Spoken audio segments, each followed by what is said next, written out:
Oh yeas, oh yeas, oh yeas. Silence is commanded by this honorable commission. All those having business, draw near. Thank you, and those of you who are standing may be seated. We got to check on that, all right? Because evidently they didn't know they were supposed to have the deputy over here. So we have to check to make sure. sir? Yeah, you can check with them to make sure we get on the right page. Let the manager find out what is that all about, all right? So maybe they didn't know what for the morning. But let me ask all of you now. Silence is commanded by this honorable commission. All those having business. PIO? PIO? No, that's just, let me ask all of you now to check your cell phones, please.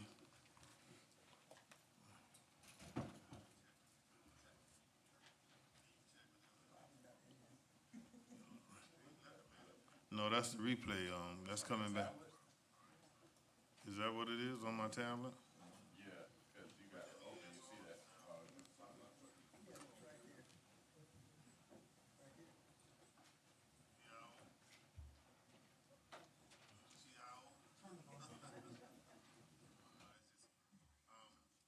Let me ask all of you now to check your cell phone. There you go. Thank you, sir. I was wondering what kind of gremlin that was running around through here. All right, things are new. Now that we're on the right track, let me welcome all of you to our meeting. And at this time, we're getting ready for our invocation and our inspiration. And I'm going to ask now to coming before us is Reverend Solomon J. Roberts Jr. Solomon Jr. started preaching at the age of 4, but actually delivered his first sermon at the age of 6. At the age of 11, he completed his initial sermon and received his license to preach in the AME church. At the age of 18, he was ordained a deacon and sent out to pastor. At the age of 22, he was ordained an elder. He's a graduate of St. Leo University, where he obtained his associate degree in liberal arts and his bachelor's degree in healthcare management. Solomon and his wife Chelsea are the proud parents of 3 children. Solomon works for the county, all right?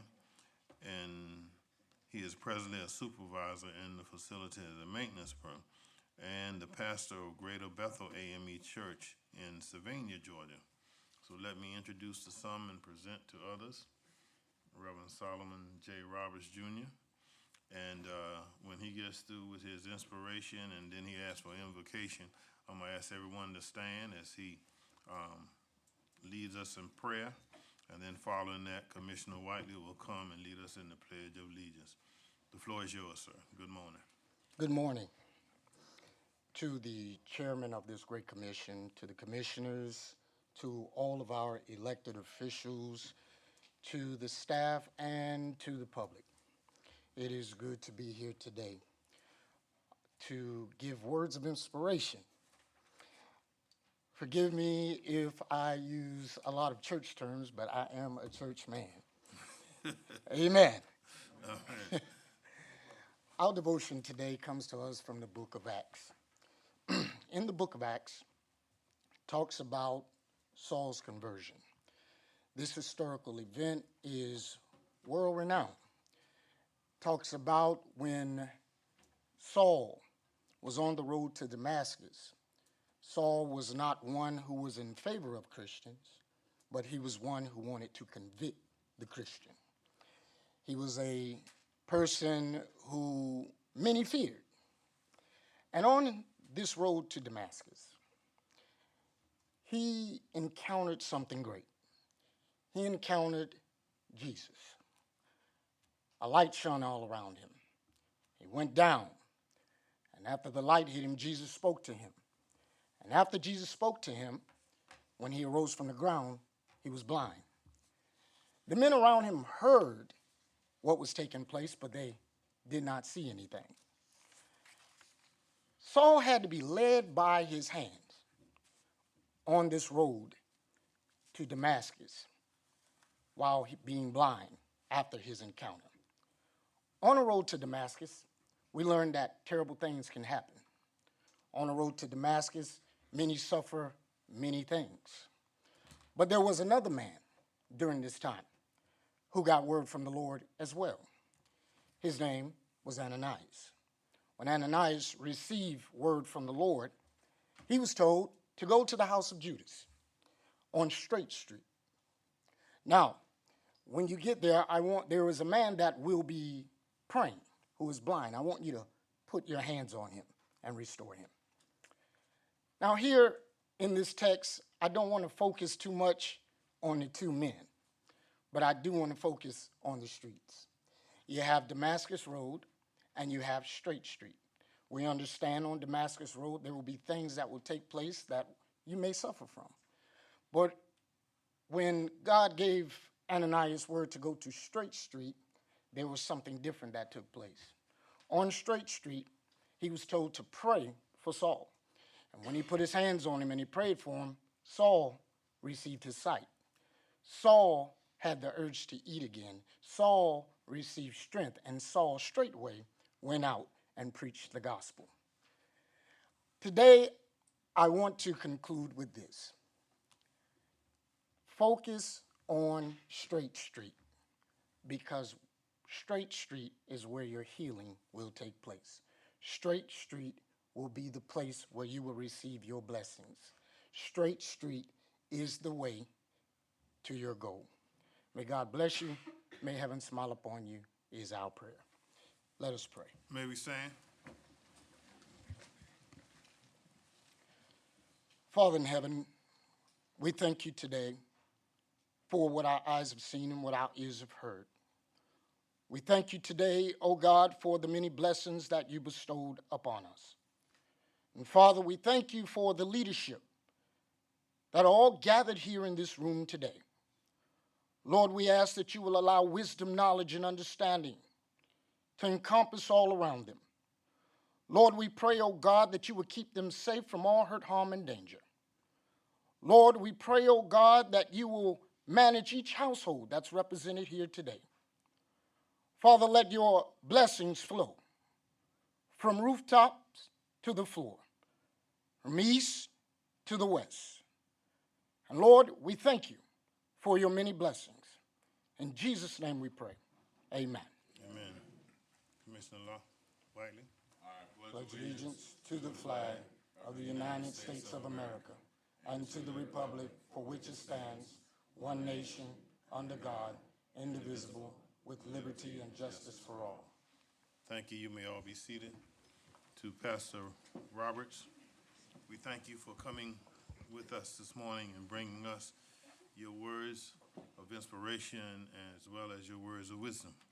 And thank you for allowing the Lord to lead you, to be with us, and to guide us. Blessed are you. May your day be peaceful and joyous. Thank you for the opportunity. All right. Roll call. Chester A. Ellis, Chairman. Present. Anthony Wayne Noah, District 1. Here. Melinda Scott Hodge, District 2. Present. Bobby Lockett, District 3. Here. Patrick K. Farrell, District 4. Here. Tanya Milton, District 5. Present. Aaron Whiteley, District 6. Here. Dean Kicklighter, District 7. Here. Marcia Buford, District 8. Here. Let me now call on Commissioner Milton as she introduces our youth commissioners. Thank you, Mr. Chairman. Good morning, everyone. It's always a pleasure to meet young people who are up and coming, and we have two young students here today. We have Saya King, who's a junior at Johnson High School, and she has she loves history. And I told her being here in this historic Savannah, you can't do anything but hear the history. But one of her passions is dancing, so she might bust a move before the meeting is over. So we want to introduce Saya. I just want you to feel comfortable about being here, pay attention, get something out of this, ask questions. And then we have Ms. Gabrielle. Gabrielle is a math interest, has a math interest. She's a sophomore at Savannah Early College. Now, Gabrielle has another secret too. She plays the alto sax, which is one of my favorites. So, I don't know, we might get Gabrielle to play a song and Saya's dancing. Break it out. But we want to welcome you to the commission meeting this morning, and I want you to just enjoy, learn, and continue learning. It's exciting to see you guys. Yay. Thank you for being here with us, and we invite you to take part in everything that we do and say. Right, if you have any comments or you want to ask any questions, please just raise your hand, and if I'm otherwise occupied, somebody will see it and get my attention so that we can have you speak with us, all right? Thank you, and again, welcome. We also have with us our constitutional officer, our clerk of Superior Court, all right? Do I see anyone else? And I keep telling them now, constitutional officer, when you come, get on the front row so I can see, all right? So, thank you, ma'am, for being here, and we enjoy the fellowship and the friendship, okay? With that, we'll go to proclamations and special presentations and the introduction of our new Coastal Georgia Indicators Coalition Executive Director.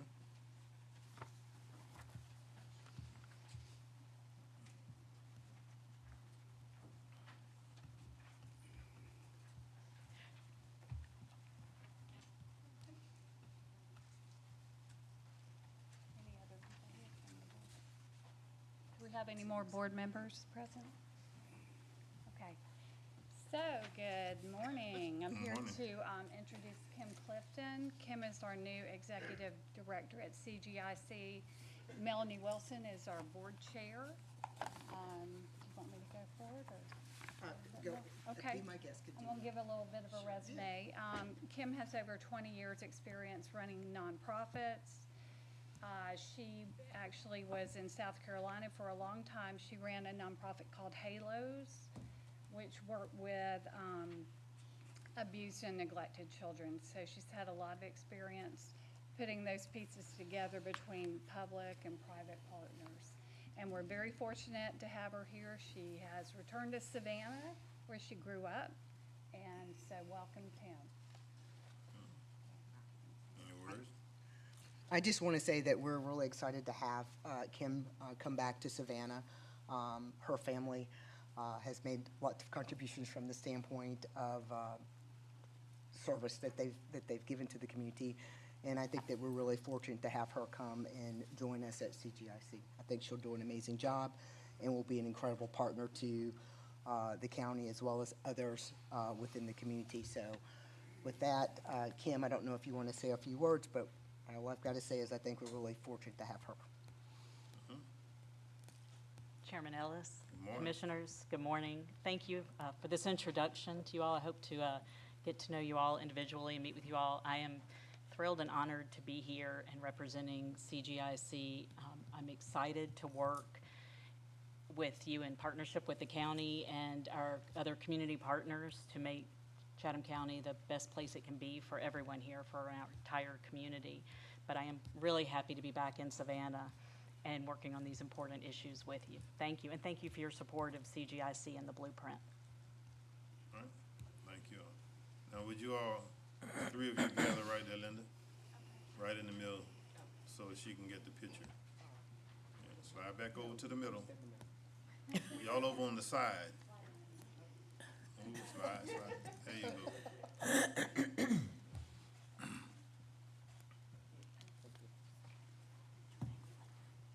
And thank you and welcome, Ms. Clifton, as we work to improve the lives and the living of those who are here in Chatham County.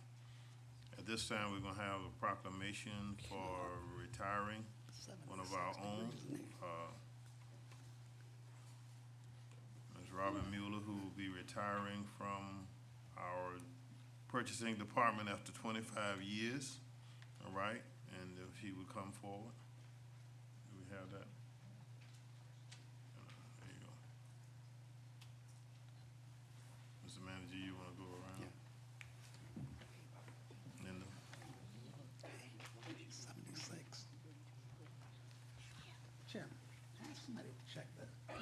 96 degrees in here. All right, can we check the temperature, please? What you want it to be? Me and Janice, okay. There he is. He's going to check all of them. He's going to check the thermostats. He's going to check all of them. All right? Yeah.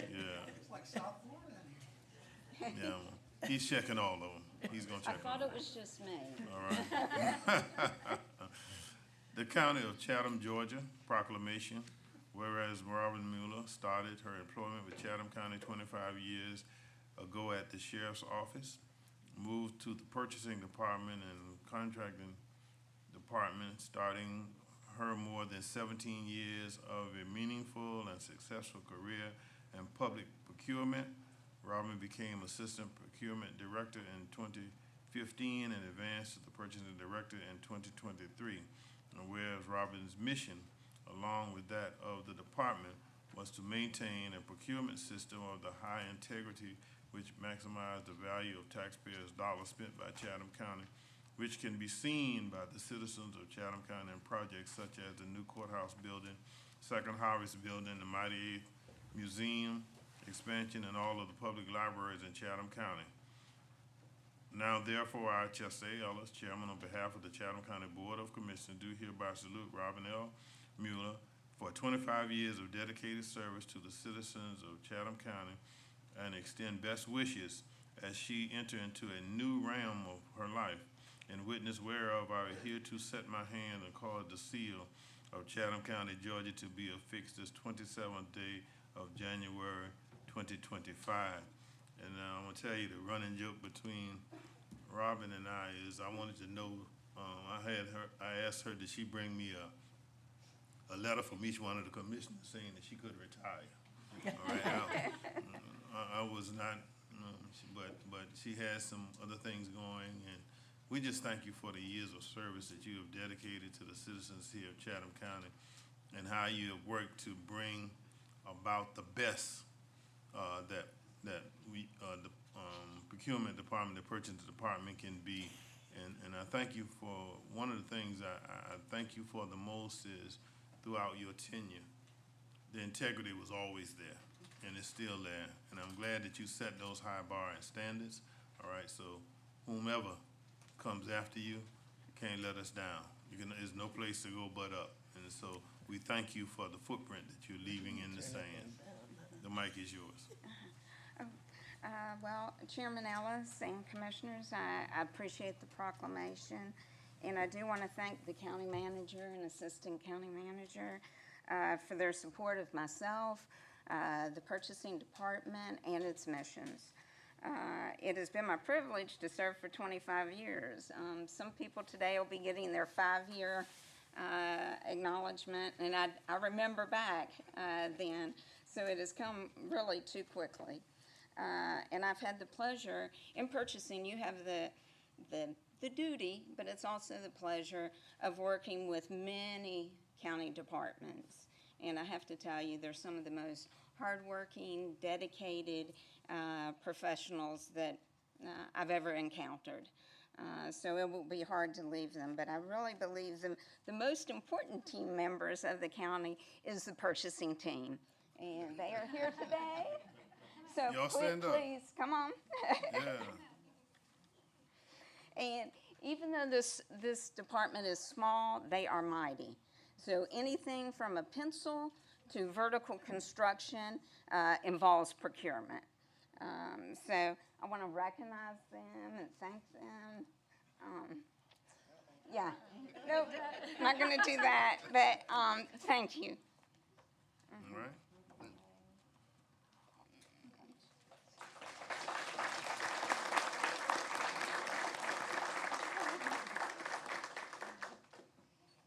Any words, Mr. Manager, Assistant Manager? Yeah, I've really enjoyed working with Robin, both as assistant director and director for the past 2 years of purchasing. So we're really going to miss you, Robin. We're going to miss your expertise, and we got big shoes to fill. And thanks for all you guys do. I mean, they do a wonderful job, this whole department.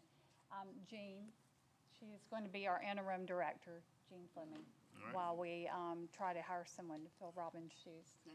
And I would be remiss, we do have one team member, he could not be here today. Oh, okay. He is out sick, but this is the team. All right. I'd like to say that I've known Robin probably all of her career here, and I've seen her advance through the ranks, starting out. We stole her from the Sheriff's Department. She kind of helped the Sheriff's Department in their procurement, administrative tasks, and we saw something in her, so we were able to steal her from the Sheriff's Department, and she's rose through the ranks. So she has been an extraordinary employee. You know, she's got family duties that is going to require her to leave the area, and we talked long and hard about, you know, Robin, can you let your husband go and can you stay? And she wasn't hearing that. So, but He wasn't hearing that. but I really like to kind of congratulate her and thank her for all her hard work and dedication. You know, she dotted all the I's and crossed all the T's. And there are some departments that said, Robin, you need to back off a little bit, but she held fast to the mission, and we really appreciate that. And we knew that when a procurement item came across my desk, we knew it was done right. So we want to thank Robin and wish her well in the next stage of her life. All right. All right, now, will all of you, Robin, come and get in the middle and hold the proclamation up that you have there? And then the rest of you surround her on the backside so that, yeah.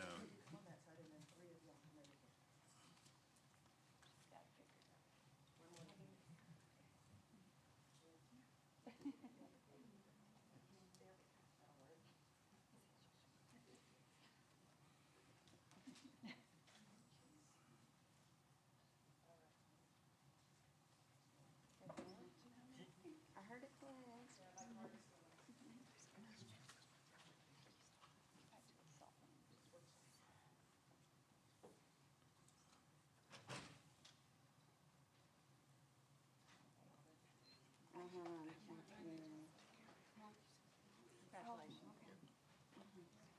Congratulations. Thanks, Linda, appreciate everything. Again, we say thank you for your years of service and your dedication. All right? All right, at this time, we're going to call on the manager who will take us into our Employee Service Awards. Yes, sir, Mr. Chairman. Good morning, Mr. Chairman, Commissioners. It's at the point in our agenda where we recognize our employees for their years of dedicated service. I'm going to ask Ms. Mindy to come to the microphone as we introduce our employees. I will say that because we couldn't have this at our December meeting, we are doing 2 months. We're doing December and January, so kind of bear with us. We've got a number of employees we want to recognize today. But as Ms. Mindy comes to the microphone, I want to congratulate our employees on their dedicated years of service. All right? Thank you, Mr. Manager. So as we celebrate our employees who are celebrating a milestone anniversary, we have a lot of special treats. I think it's appropriate to celebrate employees as they have worked very, very hard this last week. We've had a major weather event, and many of the employees who are here, I see heads nodding, have put in a lot of work this week. So thank you for your work. Thank you to everyone who can hear our voices and see us today for the work that you've put in and the work that you've put in throughout your career. Today we celebrate 550 years of service to the county combined between 44 individuals who are being celebrated today. 550 years of service. 14 of the 44 individuals that we celebrate today have 20 years or more of service. That is a testament to what a great place Chatham County is to work. You do not find stats like that at a normal place of employment. So I will get off my soapbox and proceed now. We will begin with 30 years of service with Miss Bonnie Mack from the Victim Witness Program.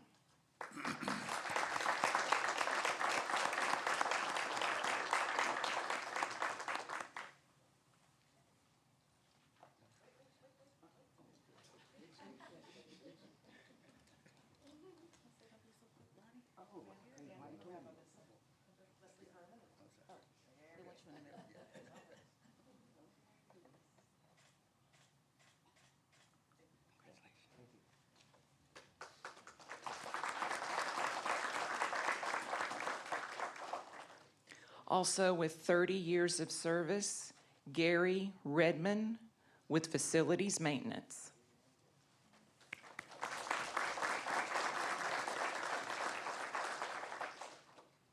Also with 30 years of service, Jill Grow with engineering.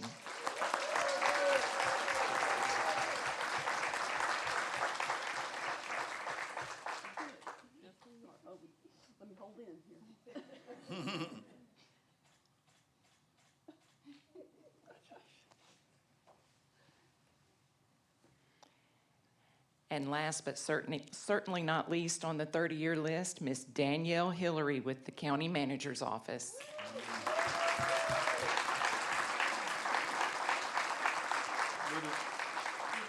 Where Danielle go?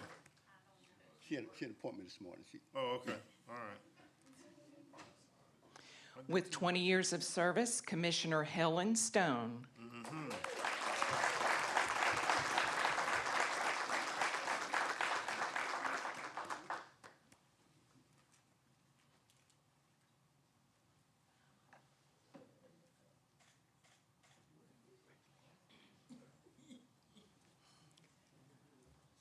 Also with 20 years of service, Commissioner Patrick Farrell.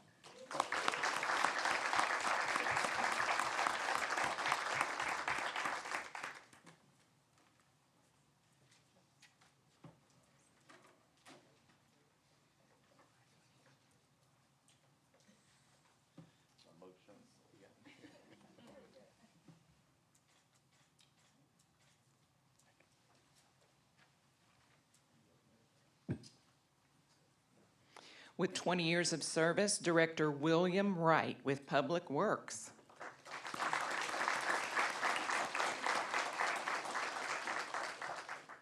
With 20 years of service, Judge Mary Catherine Moss with Magistrate Court.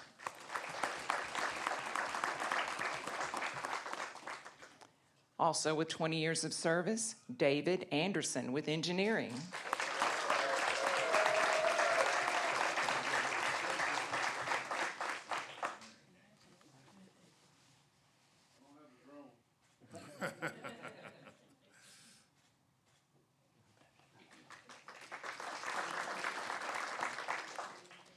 With 20 years of service, Lee Harold with Occupational Safety and Risk Management.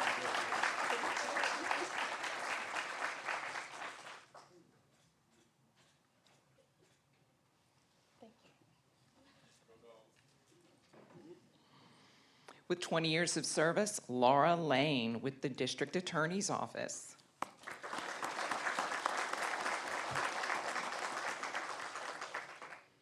With 20 years of service, Corporal Robert Edwards with the Chatham County Police Department.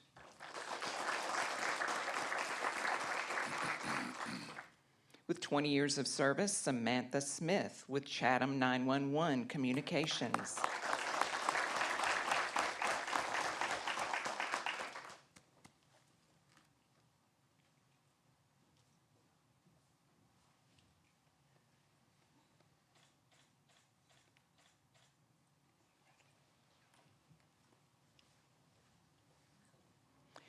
Rounding out our list of 20 years of service, Ben Goodell with ICS.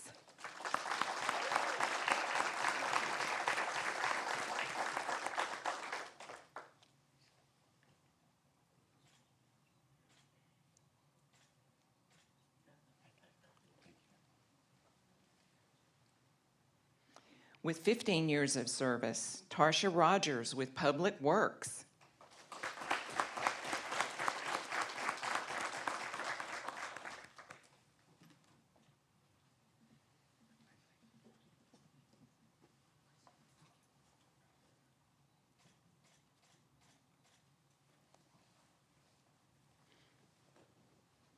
With 15 years of service, Robert Fields with Mosquito Control.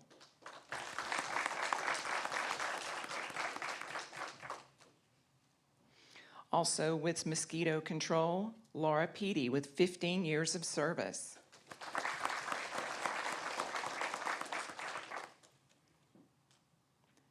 With 15 years of service, Linda Banks with the Tax Commissioner's Office.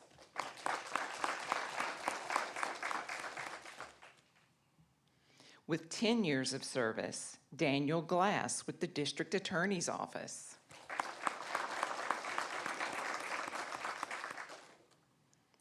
Also with 10 years of service, Mary Ann Himes with the Board of Elections.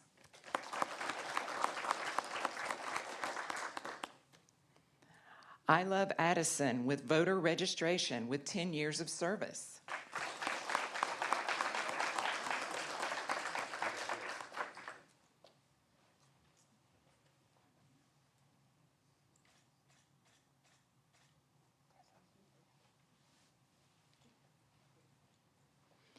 Deputy Sheriff Shanique Roberts Neighbor with the Detention Center with 10 years of service.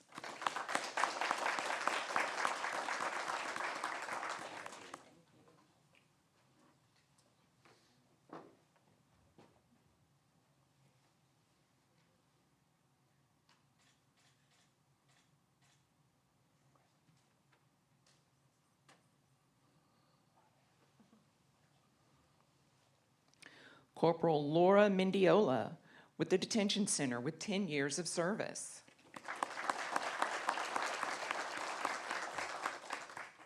Bradley Kephart with the Detention Center with 10 years of service.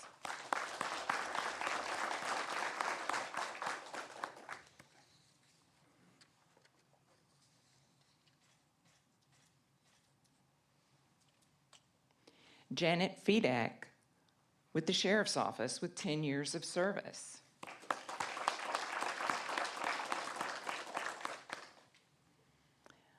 The following individuals have 5 years of service that they are celebrating today. Deputy Sheriff Shelley Ellis with the Detention Center.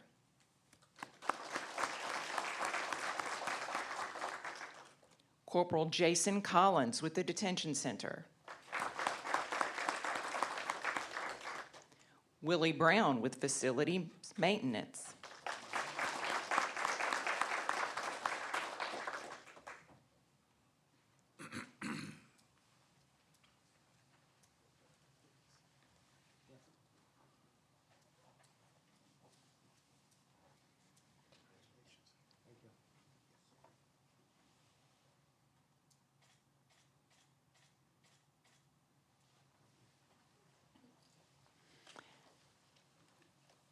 Brandon Hardy with the Chatham County Fire Department.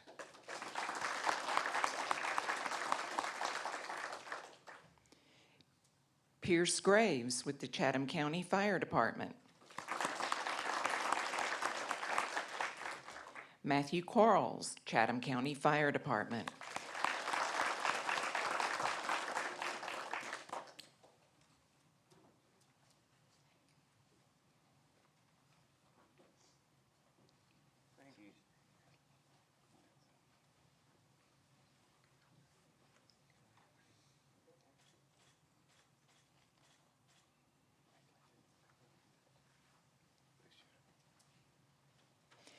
Anthony Robichaud, Chatham County Fire Department.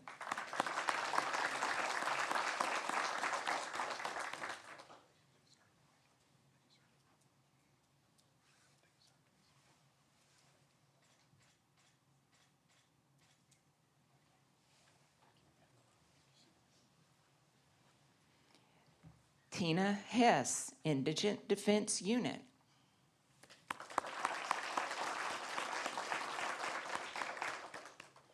Brandy Wagner, Chatham 911 Communications.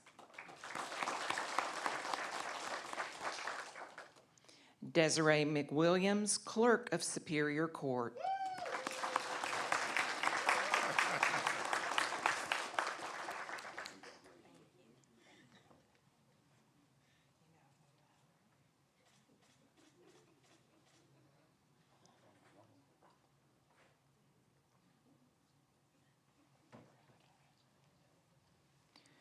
Wendy Marin, Clerk of Superior Court.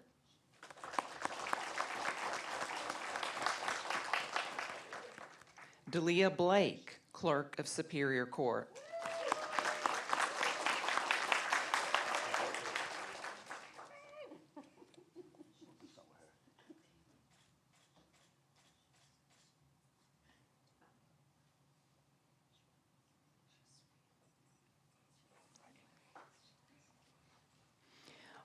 Marvin Ellis, Chatham County Police Department.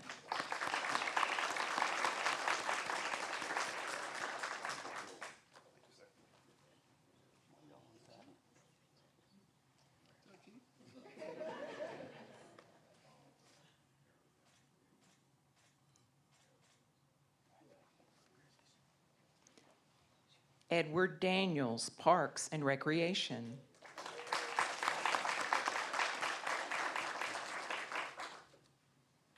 Parla Parker, Tax Commissioner's Office. Melissa Mims, Juvenile Court.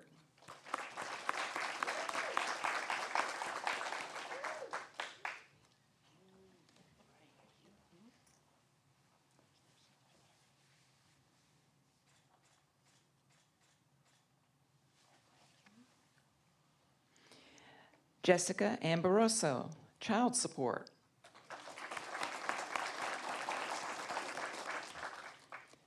Linda Ambrose, Board of Assessors. Tiffany Walker, Probate Court. Brian DeBlasis, District Attorney's Office.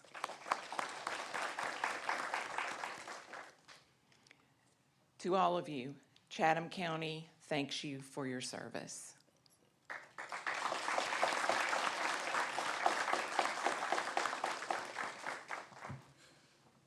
Again, we'd like to express our thank you for your dedicated service and the number of years that you put in, and we look forward to continuously working with you. God bless you.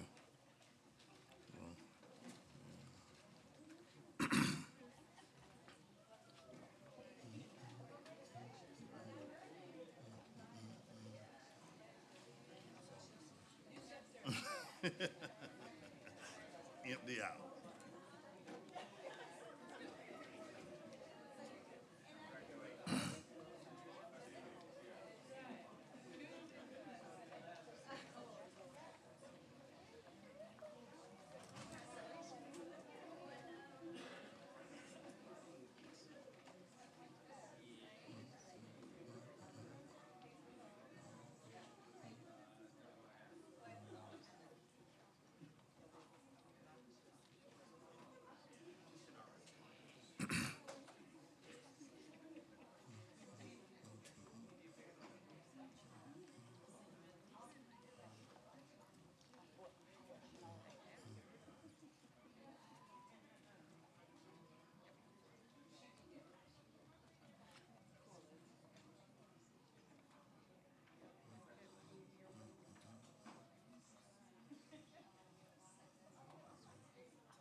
All right, as we move on to our chairman's items, number 1A under 1, elect chairman, commission vice chair Bobby Lockett.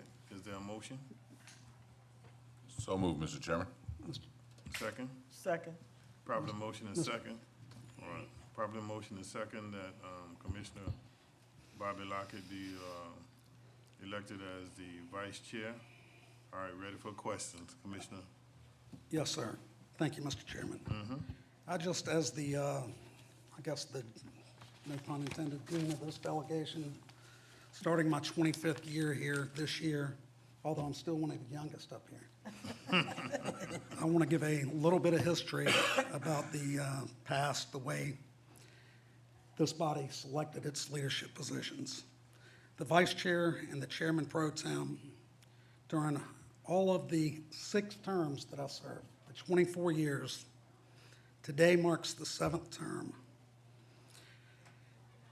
Each year, the vice chair and chairman pro tem is voted on every single year. It's not something that we vote on and appoint for a 4-year term. And today, in my 25th year, is the first time that this body that I've served on will do something that is very much not a show of It's a very partisan gesture. In my 24 years prior to now, during 4 different chairmen, 1 term with Chairman Hare, 2 terms with Chairman Lakakis, 2 terms with Chairman Scott, 1 full term with Chairman Ellis. On this, the 25th year, we for the first time will not put 1 Republican in a leadership position and 1 Democrat in a leadership position. During Chairman Hare's term, who was a Republican, we had a Democrat, although we actually held the majority, we being the Republicans. We had a Democrat, Dr. Thomas, that we elected over and over and over as the vice chair, as a symbol of nonpartisanship, because that normally does not hit on the local levels. Thankfully, that disaster tends to be on the state level and even worse on the federal level. But here, we all represent our individual districts, period. And I don't think we vote on anything that's considered the national things that divides this country. The appointments in the past have reflected the chairman's desire to show that we on the county level are above the partisan politics that destroys the governing process both on the state and federal levels. Although for the most part, I would say that these 2 positions are largely symbolic, but they're potentially very, very serious positions with serious consequences. And God forbid something actually happened to the chairman. Whoever is in the 2nd position and 3rd position, and I'm going to preface this part by saying, I'm not saying these comments are not a reflection on the people nominated today. But whoever takes that 2nd chair needs to have, as we just witnessed with the disasters in California. God forbid we have large natural disaster here, some type of disaster. Whoever should have to come after something happens to our chairman needs to have a full understanding, complete understanding of, first, the chairman's duties.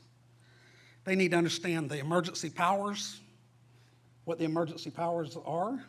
They need to understand throughout the budget process. They actually should be able to write a budget. They need to have a knowledge like no other of our county charter, what exactly it means, and they also have to have a wonderful understanding and ability to enact Robert's Rules of Order to conduct a meeting in a good manner. Now, when I kind of pointed this out the other day, after just thinking a little bit more about it, maybe even in the past, although it was symbolic of nonpartisan politics, maybe that was wrong too, because that part really shouldn't matter, of having 1 of each. So in the big scheme of things, that shouldn't matter. But I would encourage this group, starting next year moving forward, to really think and change up this process, because this should not be something that we pass along just as some symbolic, some gesture of we like this person, or we need this person here to look like we're nonpartisan. That should not be the reason that we elect these positions, because God forbid if they're actually ever needed. And a president comes into town after a disaster and they have to sit down with someone, and if that person or persons, if they don't understand all of their duties, then we've done a great disservice to our area. So I would just say, and again, this is no reflection on the 2 nominated today. I like both of them. Think the world of both of them. But the process should change, because there are many, many people sitting up here with a lot more experience and a lot more knowledge that could take over and run it from day one. I wouldn't want the thing right now if someone nominated me. I'm not talking about myself. I'm talking about the county and what's good for our future. And I encourage y'all to take this serious in the future, because this is not, and I held this symbolic position myself, which was no more than a kind gesture many times throughout all these years. Never had to do one thing with it. And just something we need to look at, because God forbid something happen, the person that steps up needs to know what they're doing. Thank you. Any others? Commissioner Hart? Mr. Chairman, I do want the record to reflect our last second and third position. They were both the same party. So it's not, I do want the record to reflect that because of what was said. All right, thank you, ma'am. I was chairman Any- pro any- tem. Anybody else? Helen was vice All chair. right, Oh, then good. I'm glad I said it should be thrown out on the.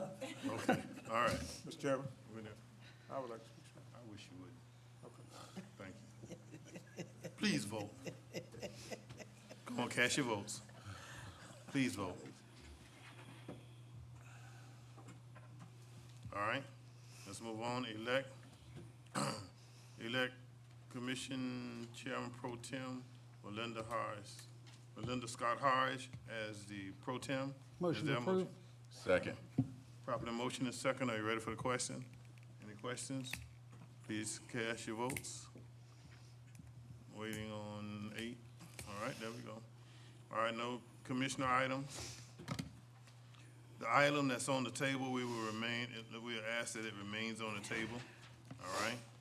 Because there's more information that the staff needs to get to the commission before we take this up again, all right?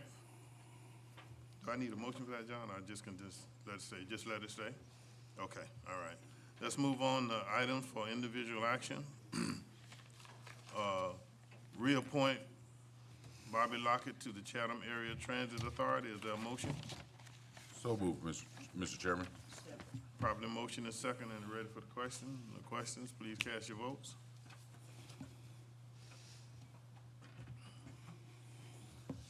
All right. Appoint Anthony Wayne Noah to the Chatham Area Transit Authority. Is there a motion? So moved, Mr. Chairman. Properly motion is second. Are you ready for the question? Please cast your votes. All right. Appoint Marcia Buford to the Chatham Area Transit Authority. Is there a motion? Second. Properly motion is second. Are you ready for the question? Please cast your votes. All right. Reappoint Aaron Whiteley to the Chatham County Recreation Authority. Is there a motion? Motion. So moved, Mr. Chairman. All right, second. Please cast your votes. Do I have to abstain? 6. I guess All right. I can't vote for myself. Appoint, where am I? Appoint Anthony Wayne Noah to the Chatham County Recreation Authority. Is there a motion? So moved, Mr. Chairman. Second. Properly motion is second. Are you ready for the question? Please cast your votes. All right. Appoint Melinda Scott Harris to the Chatham County Recreation Authority. Is there a motion? Second. Properly motion is second. Are you ready for the, please cast your votes. All right. Reappoint Chester Ellis to the Chatham County Building and Facilities Authority. Is there a motion? I so move. Second. Properly motion is second. Are you ready for the question? Please cast your votes. Reappoint Katina Wheeler to the Chatham County Building and Facilities Authority. Is there a motion? So moved, Mr. Chairman. Second. Properly motion is second. Are you ready for the question? Please cast your votes. All right. To request board approval of the following budget amendments and transfers. 1, in the general fund, appropriated fund balance, $140,000 to increase the county attorney's operational budget. 2, in the confiscated revenue fund, appropriate fund balance, $50,000 to increase the counter narcotics team's operational budget. 3, in the multi-grant fund, A, increase revenues and expenditures, $3,260 for the ACCG internship grant. B, increase revenues and expenditures, $2,500 for the Chatham Savannah Authority for the Homeless. Is there a motion? So moved, Mr. Chairman. Is there a second? Is there a second? Oh, okay. Second. All right. Properly motion and second. Are you ready for the question? Please cast your votes. All right. Request vote approval of House Bill 581 Homestead Exemption Opt-out Calendar. Is there a motion? So moved, Mr. Chairman. Second. Properly motion and second. Are you ready for the question? Please cast your votes. Yeah. The 581 Homestead. Someone All right. just Yeah. briefly tell the public that this gives, they're already saving more money? Yeah, Well, I'd be this glad is- to. Let the attorney do it. All right, this is like an additional bonus for some parts of the states. We've long had Stevens Day, which freezes your assessment on your house. The millage rate can still change, but the valuation part of that equation doesn't go up every year, okay? Which ends up saving you money because you lock in at a price and you don't have to worry about your house going from 200,000 to 800,000. Multiply it times the millage rate and you get a big number. And we did that 20 years ago at least.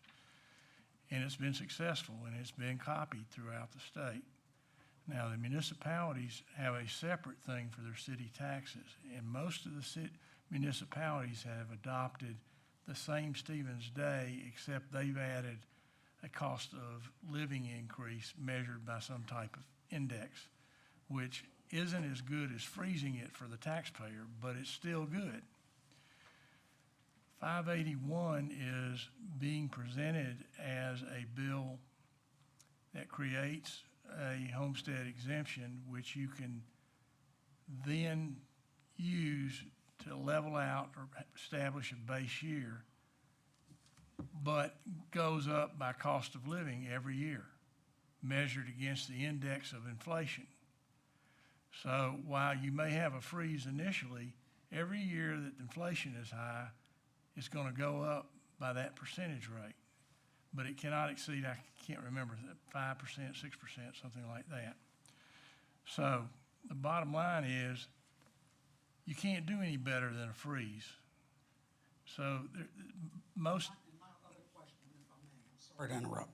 My other question would be, if we were to not opt out or whatever of this, would the peoples that froze their property value years ago, would it then change to the current value minus or how would that go? No, the bill actually says that if we opted in, that you could either have the better of the two. Yeah. Okay, so that's a good thing, but it still really doesn't serve a purpose No. for us. Yeah, because we froze it totally. And the way the bill is written is if you do not affirmatively opt out and let the state know by a resolution passed by this board, and after having 3 hearings, then you're automatically in. And quite frankly, I think the manager has talked to many of the mayors here in town, and it seems like most everybody feels like what we have is better than what's being offered at the state level now. And that's not a reflection on that, that's just the way it worked out. We were pretty stringent in the language within that local act. And thank you for explaining to the public, because I can just see the headlines. And they need to understand that on this one thing, from what it sounds like, we're actually voting for a Right. process that should save them a lot of money, because we already had the best thing going with the Stevens Day bill anywhere around. So thank you for explaining. And the other part of that now is that we're just adopting the calendar. And on that calendar, there will be 3 meetings, 3 public hearings. 2 of them will be during county commission meeting.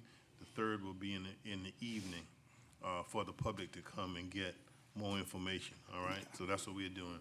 All right, all unready to settle? Please cast your votes. Okay? Chairman, Yes, ma'am. just wanted everyone to know the first public hearing, which is a nighttime meeting at 6 PM, is February 6th. All right. And that is not a commission meeting date. Are we so ready to publish that yet? We'll publish it, All right, February the 6th? yes, All right, so all of you 6 mark your p.m. calendars, because that'll be at 6 in the evening. yes. All right, here. It'll be here in the chambers. Yeah. All right, so please mark your calendars for that. Since we adopted the calendar now, that date is solid, all right? So please, all commissioners, mark your calendars. And then let's get that, make sure PIO and those get that information out, get it out to the press and things, that meeting will take February 6th, all right? Question? Do we have the dates for the other two? Yes. Yes. All right, so that'll be coming to you right after you had to adopt the calendar first, so that'll be coming right after. That's why you didn't have the date before. Yeah, February 7th during the commission meeting, and then February 21st. First, and then you'll adopt the resolution on the 21st. On the 21st. That'll be the second commission meeting. All right? All right, listen, did we cast our votes? We already cast our votes? Okay, good. All right, now, I saw them sneak in, and I'm letting y'all know, y'all don't sneak in, and plus I'm gonna let your secret out since y'all snuck in, all right? Boy, if you ever wanna enjoy a birthday meal, go up on the 3rd floor. Go up on the 3rd floor. All right, Mr. Manager, as the transmittal of the 2024 Annual Comprehensive Financial Report. Yes, sir, Mr. Chairman. I'm going to ask Ms. Davis to come to the podium, and she's going to walk you through, I think she has a brief slide presentation to walk you through a presentation of our report. Yeah, she in charge of all them good cooks. Good morning, Chairman. Good morning. Commissioners. Get this started here. So this is our audited financial statements as of June 30th, 2024. And I realize it's 6 months after the end of the year, but it takes a lot of work to put this book together. I was thinking the other day, when I first started here, we had a 4-inch budget about this thick, and we had a CAFR that was about this thick. Now we have a CAFR, or I should say ACFR, that is 2 inches thick, and our budget has shrunk down to 1 inch thick. Okay. So we've changed quite a bit in the last 11 years. But this is our statement this year. Each of you have a copy in your seat. A copy of the single audit is attached to your minute track agenda there. Going through this, let me see, here we go. There it is. There it is, okay. There is 7 parts to this book. We have an introduction section, which includes the organizational chart, the elected officials, the ACFR award, and a transmittal letter, which basically gives the history of the county and good stuff. Financial section includes the auditor's opinion, which is a unbiased opinion, unqualified opinion. Management's discussion and analysis, which is a good place to start if you just want a summary of the whole government. The entity-wide financial statements and the fund financial statements. The notes is the 3rd section, which gives detailed information to support the numbers in the financial statements. Required supplementary information includes budgetary comparisons, information on OPEB and pension plans. Supplementary information gives details on non-major funds. And the statistical section gives demographic information over multi-year comparisons.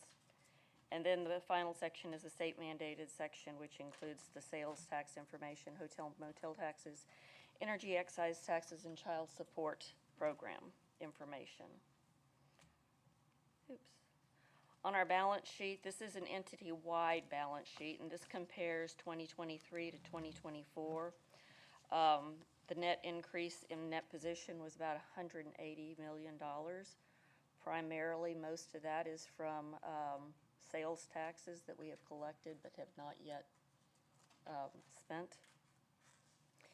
On the next page is the entity-wide revenue and expense statements, and again, this compares 2023 to 2024, and we ended our net position on a countywide basis of $1.4 billion. On a fund basis, we have the general fund, which had revenues of $284 million, and the special service district, which had revenues of $52.9 million. And those two Those two funds also had expenditures 273 million and 56.3 million respectively.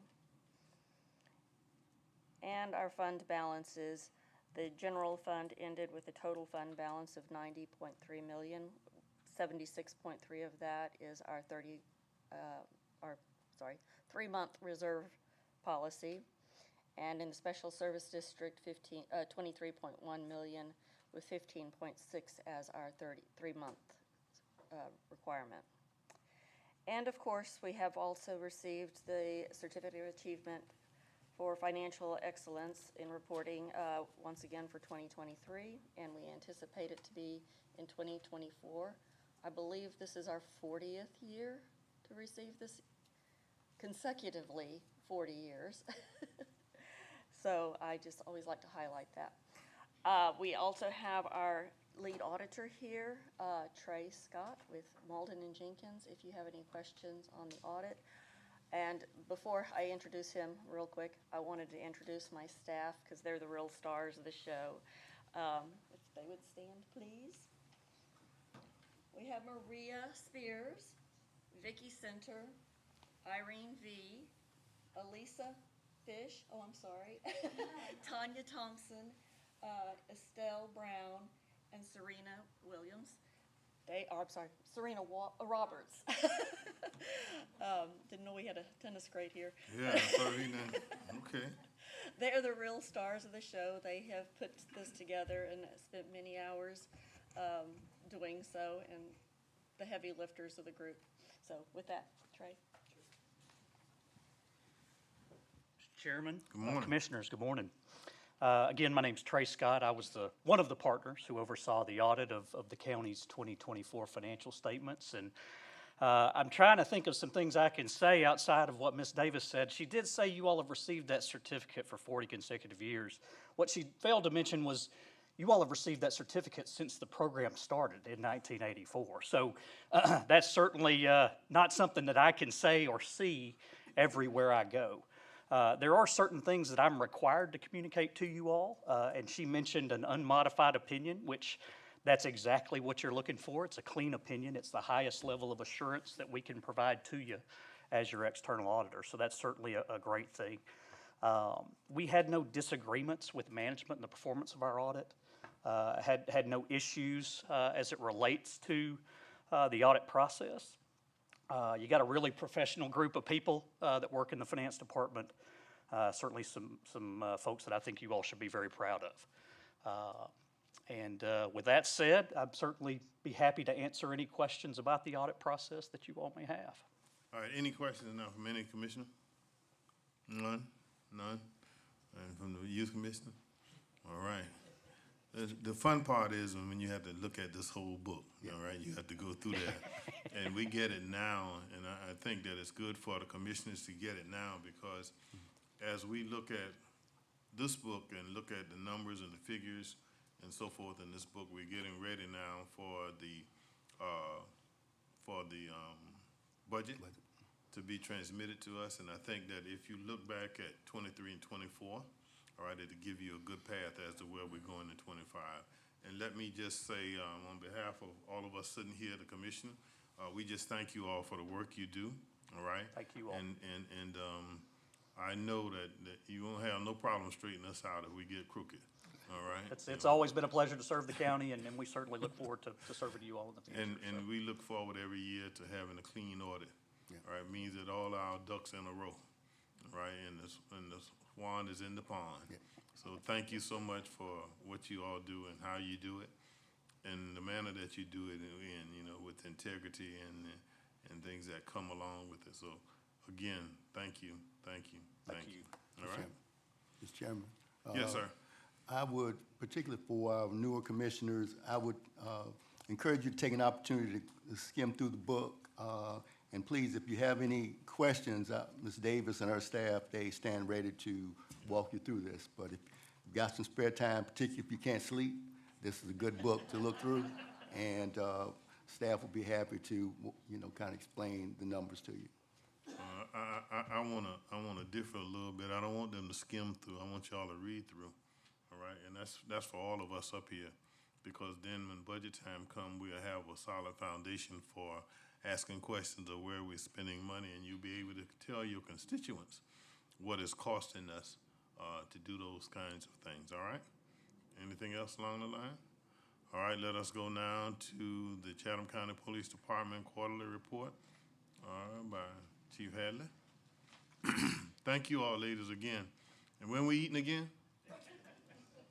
Y'all are always welcome. Whose birthday coming up? Oh, goodness, let's see, we had Irene's. Irene's coming up? Oh, okay, so that's when we be cooking? All right. I'll take the elevator to the 3rd floor. We have a good time. Thank you. Go ahead, Chief. Yeah, good morning, everybody. Morning. Welcome to our new commissioners, Commissioner Noah, Commissioner Buford. Glad to have you on the dais here. I wanted to start off, this will be a kind of a comprehensive kind of annual 2024 report. It's kind of a mouthful this morning, but I'll try to get through it as best we can and answer your questions when we're done. And to the new commissioners and certainly the incumbent commissioners, anytime you need CCPD at a meeting or have questions, please, have that request through the manager's office, and we're certainly happy to oblige anything that you need by way of information or by a presence at any of your constituents' meetings. So, our total Part 1 crimes, we did a 6-year, as we know, February 1st, so next Saturday, 7 full years of the Chatham County Police Department being up and running, or resurrected, or however we want to describe it. Time goes fast, certainly. But I think that we've benefited from some really good people. We have a great staff, Chief Tolbert, Chief Shoup, our command staff, but more importantly, our citizens and y'all. As you go around the country or even talk to colleagues, and you always get asked, how's your commission, how's your chairman or mayor or whatever, the circumstance may be. And I'm like, we have a unbelievably supportive commission and chairman, manager's office, and all across the board. It really is a team effort, and it's very, very much appreciated by us because it's not always that way elsewhere. So thank you so much for your support for CCPD. You can see in 2024, we had 1,671 total Part 1 crimes, just a slight, about a 1% tick up from the previous year, but certainly down from the years in the past. So I believe we're holding strong and doing the best that we can, going out and trying to solve problems as we can with the staff that we have. So this is a reflective of the crime trends over the last 6 years. Our Part 1 violent crimes from 2018 to 2024, as you look, again, it ticked up a little bit from 2018, 2021, relatively high, and then ticked back down. In 2024, we had 159 aggravated assaults, which is less than the year before, 37 less robberies. We did unfortunately have a few more homicides. We did have the multiple homicide over there on the west side where there were 3 victims, family victims, which is very unfortunate, but overall. We had the triple homicide of the family over there on the west side, which accounted for, the number of 9. Just hold on. Yeah, it was the grandparents and the child, yeah. in which the father is the suspect. Yeah, very unfortunate, very unfortunate. Give him that mic and see, can we bring up? Can y'all not hear me? No, it's low. It's low. Is that better? No, make sure Hello? it's on. How's that? Is that better? There you go. Okay, Now. sorry, I do talk softly, I apologize. Part 1 property crimes from 2018 to 2024. Our shoplifting did tick up from the year before, it's still down from 2022. Theft from autos ticked up a little bit. Our mail packages actually went down, mail package thefts almost in half. Theft from yards, a little bit up in theft from buildings, down in burglaries, and down in auto thefts. So again, relatively staying the same. Again, we only had a 1% increase from the previous year in 2023. But shoplifting, or theft from autos, tend to be our biggest issues, and many of those are unlocked vehicles. I'm going to get to another statistic later on in the presentation that'll probably not shock you, but concern you. It's something that we've dealt with often here in our presentations. This is our 2024 annual Part 1 crimes. In the last 7 years, 29 out of 36 homicides have been cleared. That's about 81%. The national average is around 60 to 65%. So we're ticking above that. We have a very dedicated but small criminal investigations division. They work very hard on these type of cases. Now there's more information that they have to process, digital evidence, cell phone data, and things of that nature, computers that they have to download. So it's much more exhaustive. I can say when I was a homicide detective some 20-something years ago, so they put a lot of time, energy, and effort into it, and I just want to applaud our criminal investigations division for the hard work that they do. Assaults with guns down by 25 incidents. General multi-year trend is an increase in assaults with other types of weapons. That could be an edged weapon, it could be a stick, a bat, things of that nature. Shoplifting increase, as you can see. Theft from autos up by 74 incidents in 2024, but still below our 6-year average. And as I stated previously, total Part 1 crimes was 2.3% above previous year, but 1% below our 6-year average. And this represents the Part 1 crimes in 2024 across our beats, which are reflective in the districts, commissioners' districts. Beat 8 being our busiest district of 500, and Beat 6 being our least with 18 Part 1 crimes. Now, as I've stated just a little bit ago, these are guns stolen from vehicles. So in 2023, we had 63 guns stolen from 58 vehicles. 2024, we almost doubled. 130 guns from 117 vehicles, and only 4 of those were forced entry, meaning they broke the window or broke a lock to get into the vehicle. So this is a completely preventable crime. We have done exhaustive community outreach. We have done signs in yards. We have done all kinds of efforts to get folks to lock their vehicles when they have firearms in their vehicle. Really lock their vehicles, period, but particularly when you have a firearm in your vehicle to keep it safe and secure so it doesn't get in the hands of others. So I kind of stand here scratching my head, quite frankly. I wish I had a magical answer. We make a lot of effort. We do a lot of outreach. And we certainly trended down in 2023, but then in 2024 we ticked back up. And so we'll continue to our outreach efforts, making the public aware, encouraging them to lock their vehicles. But at the end of the day, it's entirely on the citizens to whether or not they do that in a responsible manner. Commissioner Whiteley, yes, sir.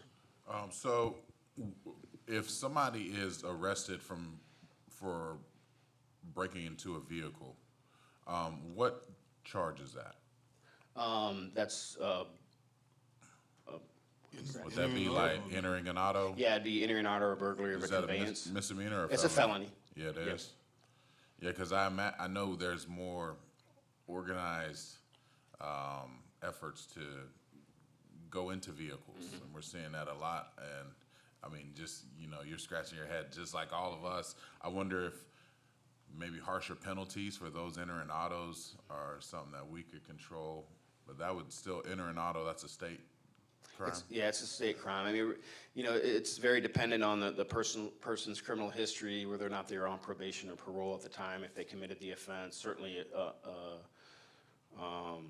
what the judge's viewpoint is, and the DA's office, and how they present the case. I mean, there's a variety of factors that are when I say somewhat out of our control. We can certainly have that conversation, but it is certainly very frustrating in that regards. You know, apartment complexes tend to be problematic because there's a high concentration of cars in a very small geographic area, and someone would just walk through, you know, just trying doors, you know. And it doesn't take very long to get into a car if it's open, right? You could be in and out in 5 seconds. And some of these weapons are AR-15s, long guns, you know, certainly pistols, of course, but that's just interesting. Someone would leave that in an unlocked vehicle. Would the state would be able to, what if we lobbied the state for mandatory minimums on entering autos?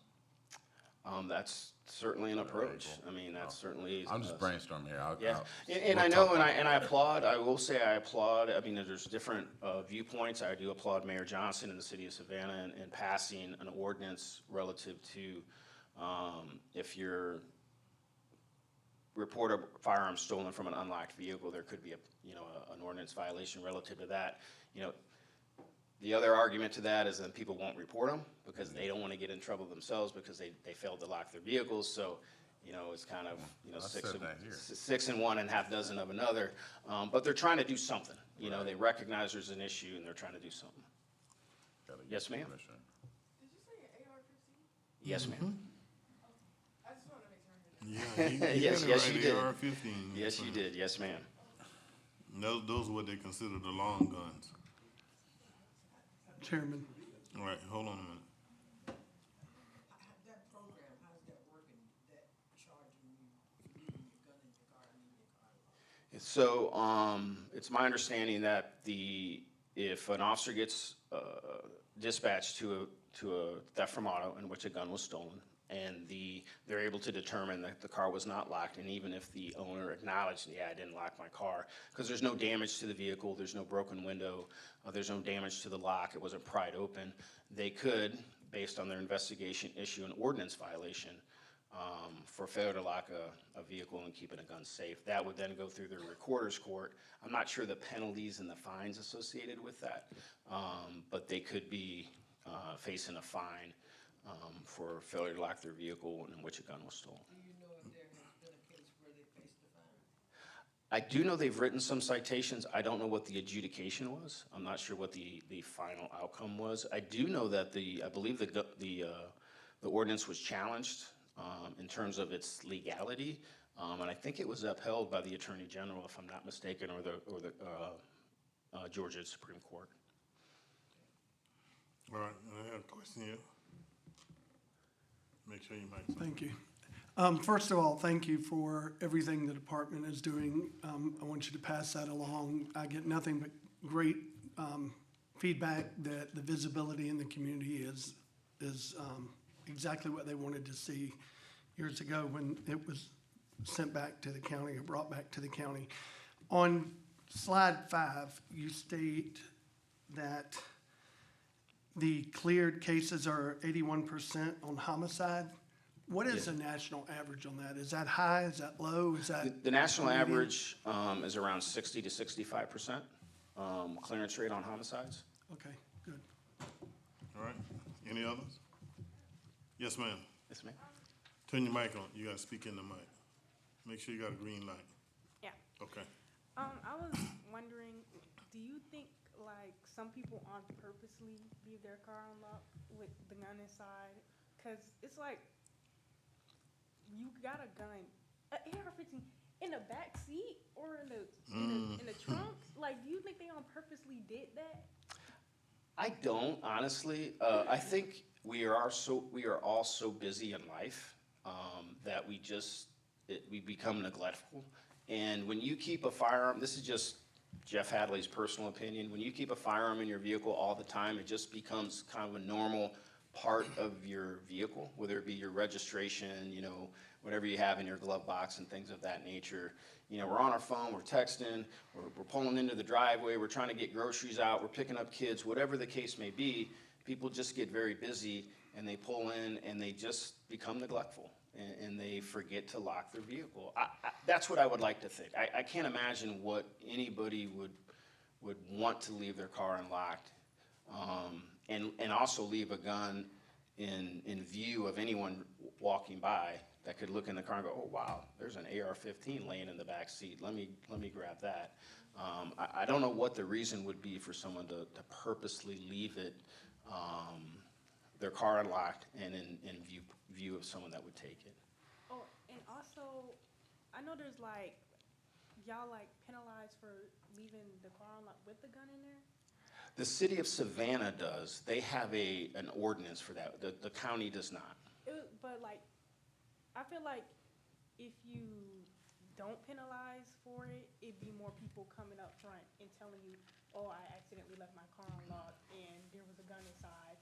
If you like make the penalty not as much or not as scary as it seems, I feel like it'd go down. Because people will be like, oh, I know I won't get in trouble for doing it, so I might as well tell them so nobody gets hurt. Or instead of them being scared, oh, I'm gonna get in trouble for it, I might as well just let it be, and then, somebody gets hurt. Yeah, I don't disagree. We want to know if a gun's stolen. We want to be able to enter that into the national system. One, so we can, if someone is in possession of it, they can be charged with that, or we can recover it at some later time and return it to its rightful owner. And plus, majority of folks saying, I'm just gonna run in the house a minute. Yeah. I'll be right back. And then you go in the house and get busy, then you forgot that you didn't lock the car. All right, that happens. And having been to, and talk on this subject to homeowners association and neighborhood associations, a lot of times folk who get their cars broken into, even my son-in-law, I was just in the house for a minute. Well, it don't take but a minute for them to come by and search through. And you'd be surprised how quickly they can go through now. I'm talking about the ones who take the spark plug. Now, that's the other thing. Folks throwing spark plugs into the windows, breaking the windows and then getting in. That's totally different. But I'm just talking about folks who walk off and mean to go back, then get busy and don't go back. And so now the car is unlocked and the gun is in there. And we get to the point now where folks, it's a habit for folks to carry guns in their glove box. And even the glove boxes don't lock anymore, rather than putting them in the trunk, which does lock. But sir. Even though we've spent quite a few of our resources trying to preach lock your cars, especially if you have valuables in them, folks still will walk off and leave it unlocked. Yes, Go sir. ahead. All right. Thank you for your questions. Appreciate it. Oh, okay. Oh, I'm sorry, Commissioner. Also, to speak to that, there are people, not so much Chatham County, but there are people who live in certain areas who purposely keep their cars unlocked to avoid damage to their vehicle. I've heard some of the larger metropolitan areas in Georgia where they're like, do not lock your vehicle, because it's just like Commissioner Whiteley spoke to, there's some organized crime activity where it's like they may work a street and go and just damage people's vehicles. And to avoid the damage, you have people who will leave their vehicle unlocked intentionally. Good point. Yes, ma'am. And the cameras at these, like Chairman Ellis was saying, at these neighborhood associations, they have. And one particular is over in Georgetown on the Village Green side. They actually recorded people, I don't know what time of night it was, but they were going through the neighborhoods checking doors. Just checking the door locks. Yep. That happens in my neighborhood all the time. All right. Well, thank you for your questions and comments. Moving on, as we do every year, and in the interest of transparency, here's our 2024 use of force report. We had 186 total officers involved in use of force incidents. Of those use of force incidents, 17 had assaulted the officer, 3 had assaulted a citizen, 23 were combative, 95 were participating in active resistance, and 48 in passive resistance. The type of force utilized, 33, our firearm was just drawn. Our taser deployed 7 times. It was displayed 5 times. Canine OC spray 1 time, and canine officer 3 times. Then hands-on, which is grabbing or open hand techniques, were 137. Also, in our 7 years, we've only had 1 officer involved shooting. So we've only fired our weapon, or our officers only fired their weapon 1 time in 7 years of existence. And I think that's a notable statistic. We'd certainly like it to be zero.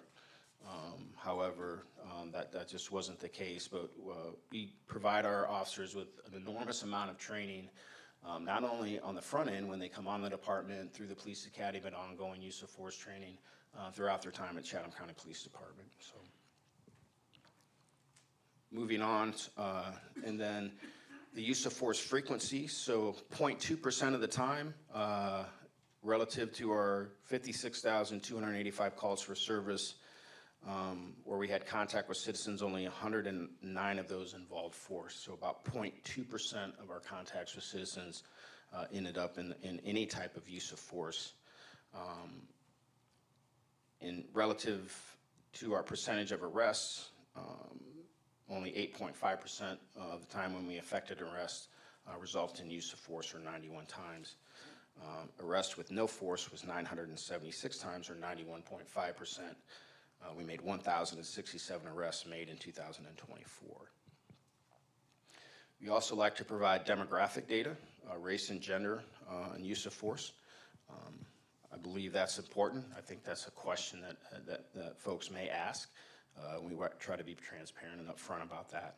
So 41.3% of those use of force incidents involved African-American male. Hispanic female was 4, or 3.7%. Hispanic male, 7.3%. A white female, 14.7%. A white male, 20.2%. Asian female, 1, or 0.9%. Asian male, 1.9%. Or an African-American female, 12 or 11%.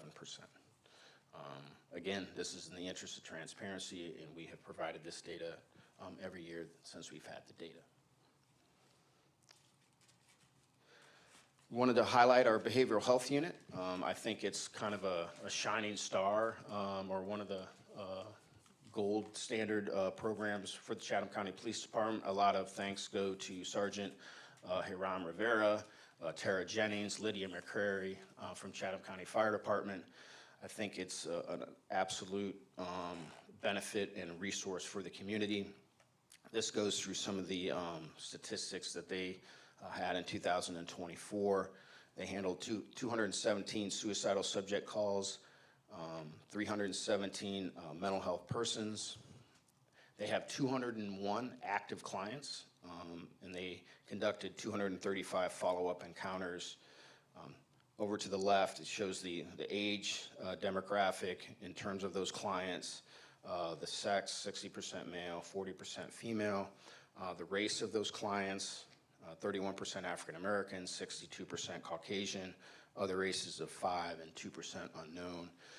We wanted to also give a little credit to all the officers on the right were those that gave referrals to the BHU unit for connection and diversion to services, and that's really the critical point. I mean, we can have a unit and we can have policies and we can have aspirations of reaching out, but unless those boots on the ground and those officers out there doing the work every single day recognize the value in that unit and connect people to resources, those are folks that won't, or I won't say won't, but are diverted from the Chatham County Detention Center into services is where they need to be, and they don't need to be sitting in the jail, costing the taxpayers money, and not getting the services that they need. So I'm really proud of the number of officers that recognize the value in the BHU unit and divert those folks out there in need of services to the services that they need. And I think that's really notable, and that's why we listed them over here to the right. Our current staffing level for CCPD is we have 128 sworn positions out of 160 that are budgeted by the commission every year. We have about a 20% vacancy rate, which is fairly comparable to the Sheriff's Office, Savannah PD, and some of the other agencies. We've kind of pretty much hovered at that 20% vacancy rate for the last 3+ years. We've put enormous amount of effort into our hiring process and staffing and things of that nature. We just can't seem to get much further beyond, but we're still doing well in the department. We had 17 new recruits hired in 2024. and new recruits, and then we had 4 officers that were already certified. Over here to the right, obviously, you see we had just a pie chart in terms of our vacancies. We have 7 vacancies at CNT, 24 with the department, and 1 in Marine Patrol. There is something notable as we move forward into 2025. We have a new post-academy curriculum which increases or almost doubles the certification hours from 408 to 810 hours, and most of that's a good thing.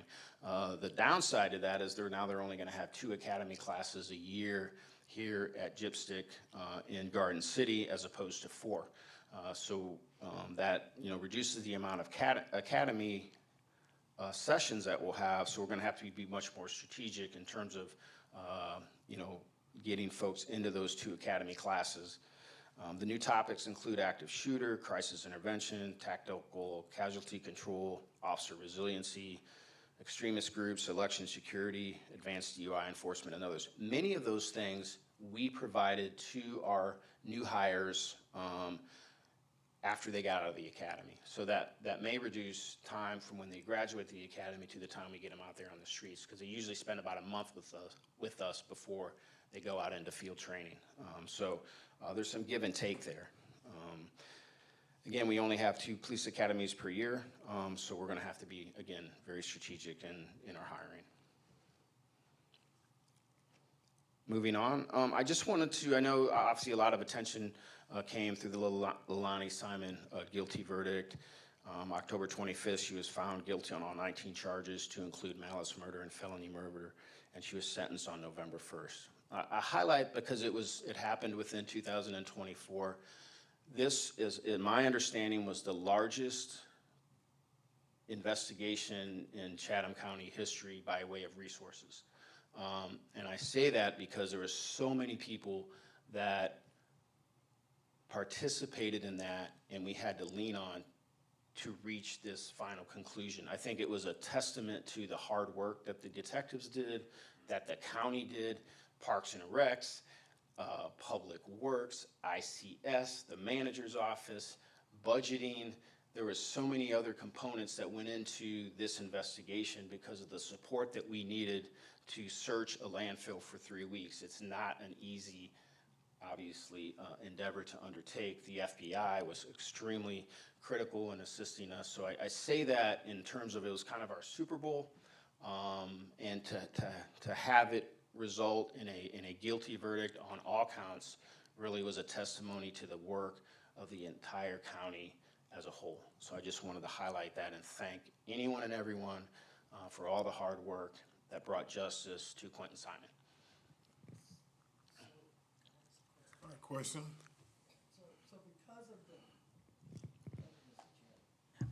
Because of the attention that was given to this, is that why it was expedited so quickly?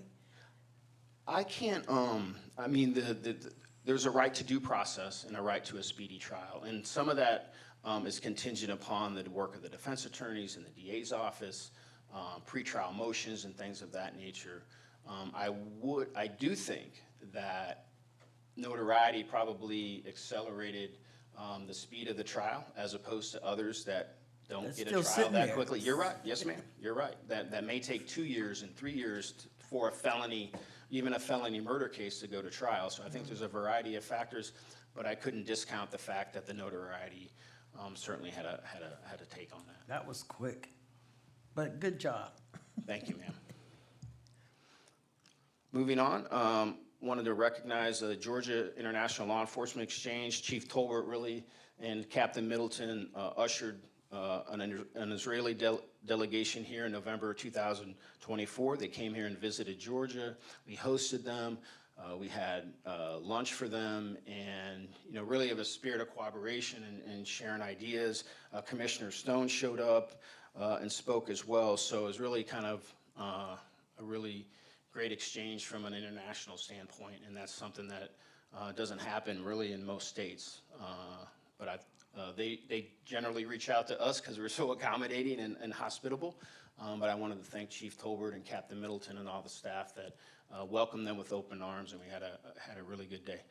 Chief Tolbert, anything else to say on that? Okay, thank you. And these are community outreach events. We had our holiday gift basket, our Elf on the Shelf and Shop with a Cop. Again, more community outreach that we like to do. And I always say there's a transfer of goodwill there. Not only I think the community feels good about us, but we feel good about the community. And it's just a good exercise in cultivating the human spirit.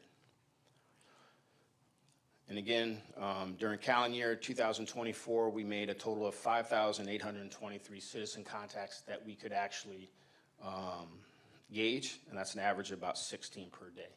That's something that we continuously push every single day. Every daily report has community contacts that officers must articulate, whether it be in the neighborhood or at a neighborhood association or anywhere out there in the community. We try to gather that data set and able to come out and articulate. But I think it's just kind of one of the things that we just do, and that's the right thing to do. And that is the end of my presentation. I'd be happy to take Any more questions? Any questions? Yes, ma'am. In regards to community outreach, how often would you say that you run into youth that are involved in gangs? In gangs? That'd be hard to, at least as you're asking me that question, we may not quantify that. Do I think our officers know who may or may not be involved in gangs? Do I think it's certainly an element here in Savannah? Yes, I do. I'm not gonna sit here and be shy about saying that. But what I would say is 99% of the kids are good kids. They're out there doing good things such as yourself. And they're out just trying to make it in this world like everybody else. So, but there's a great deal of also effort, particularly by the city of Savannah, around those that may be involved in that type of activity, trying to divert them, get them involved in other community programs that may help them kind of break away from that part of life and get them on the right track. Thank you. And along that same lines now, Director Serhat and those have that peer mentoring group that it focuses on drug use, but that falls into where the gangs are. All right, and so we've got how many schools we have now? Is 16? Well, let me don't guess at the numbers. All right, but along with embedded into the CNT is county officers who work on that. All right, and so we may be touching it from that standpoint, from the CNT's peer mentoring group. They call it what, PPI? Is that the name? Positive peer influence. Yeah, you know PPI. All right, and so it may be getting running. Okay, all right. Yeah. Thank you, sir. Again, well, thanks everybody. Thanks for your support, and we look forward to a good 2025. And we appreciate the work you all do. A question I'm gonna ask you though is, when we gonna start up that motorcycle patrol? Ask Mr. Kegler. We ain't bought no motorcycles yet. We ain't got the motorcycle patrol up and He's a running little yet? tight in the pocketbook sometimes, so we'll have to see how that goes. All right, I know. Honestly, but All right, we're thank looking you. forward to that one day. Yes, sir. All Thank you right, so much. Thank you so much. All right, let's move on now to our action calendar. Can I have a motion to accept the action calendar in its entirety?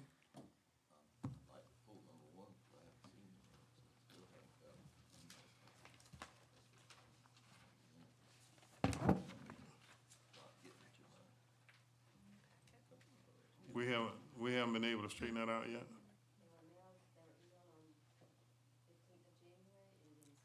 So you wanna, what you wanna do at number one now? You wanna? Just pull it because I mean, I haven't seen them. Pull number one.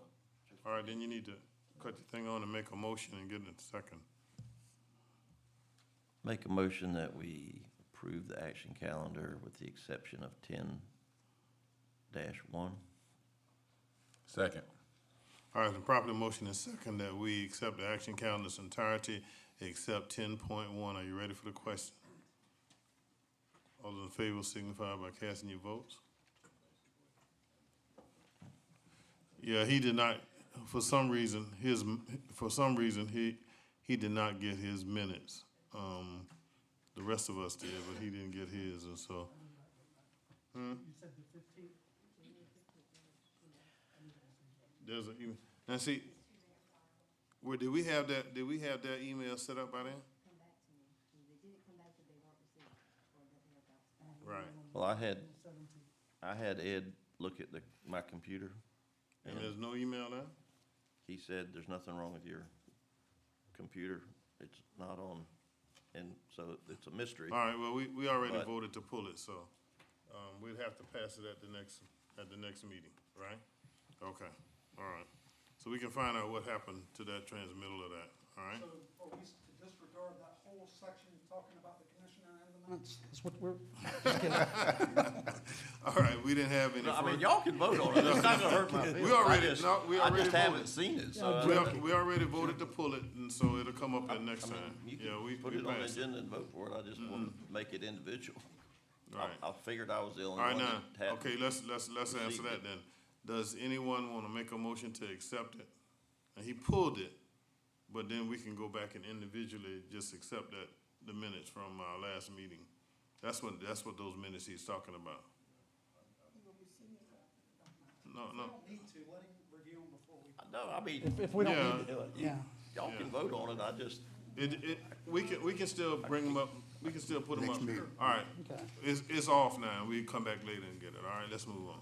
We don't have any first readers, we don't have any second readers, now we come to the part for information, Mr. Manager. Yes, sir, Mr. Chairman.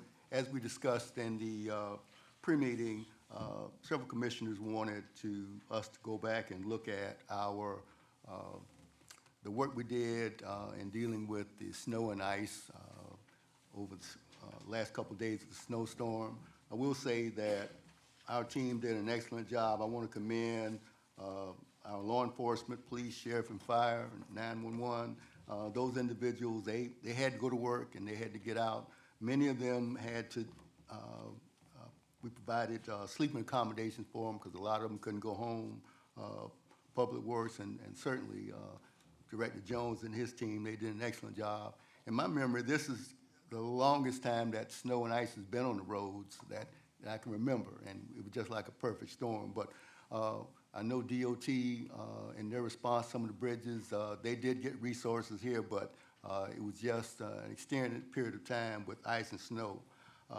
What I plan to do is direct Dennis Jones and his team to get together with Public Works staff and look at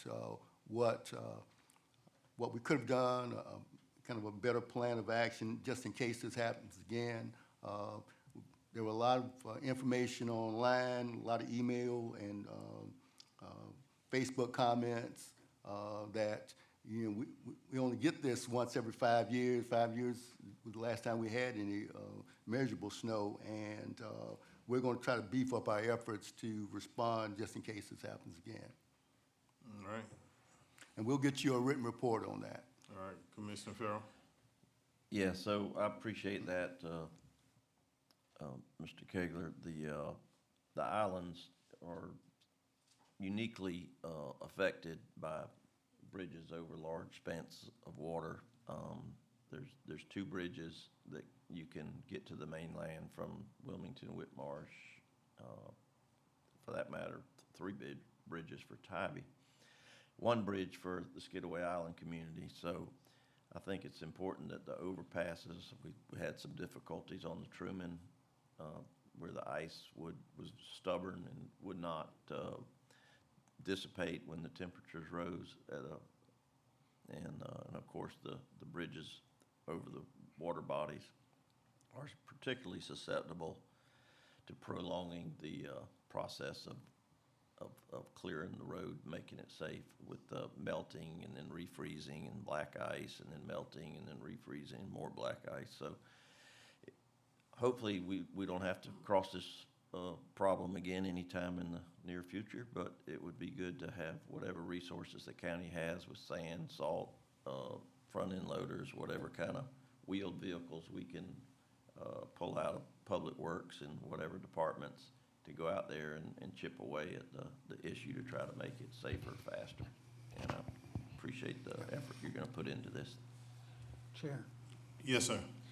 if I may, I want to just briefly read something that I actually posted about the snow and everything, because I think that local governments, considering the few times we've had any snow, did really very good.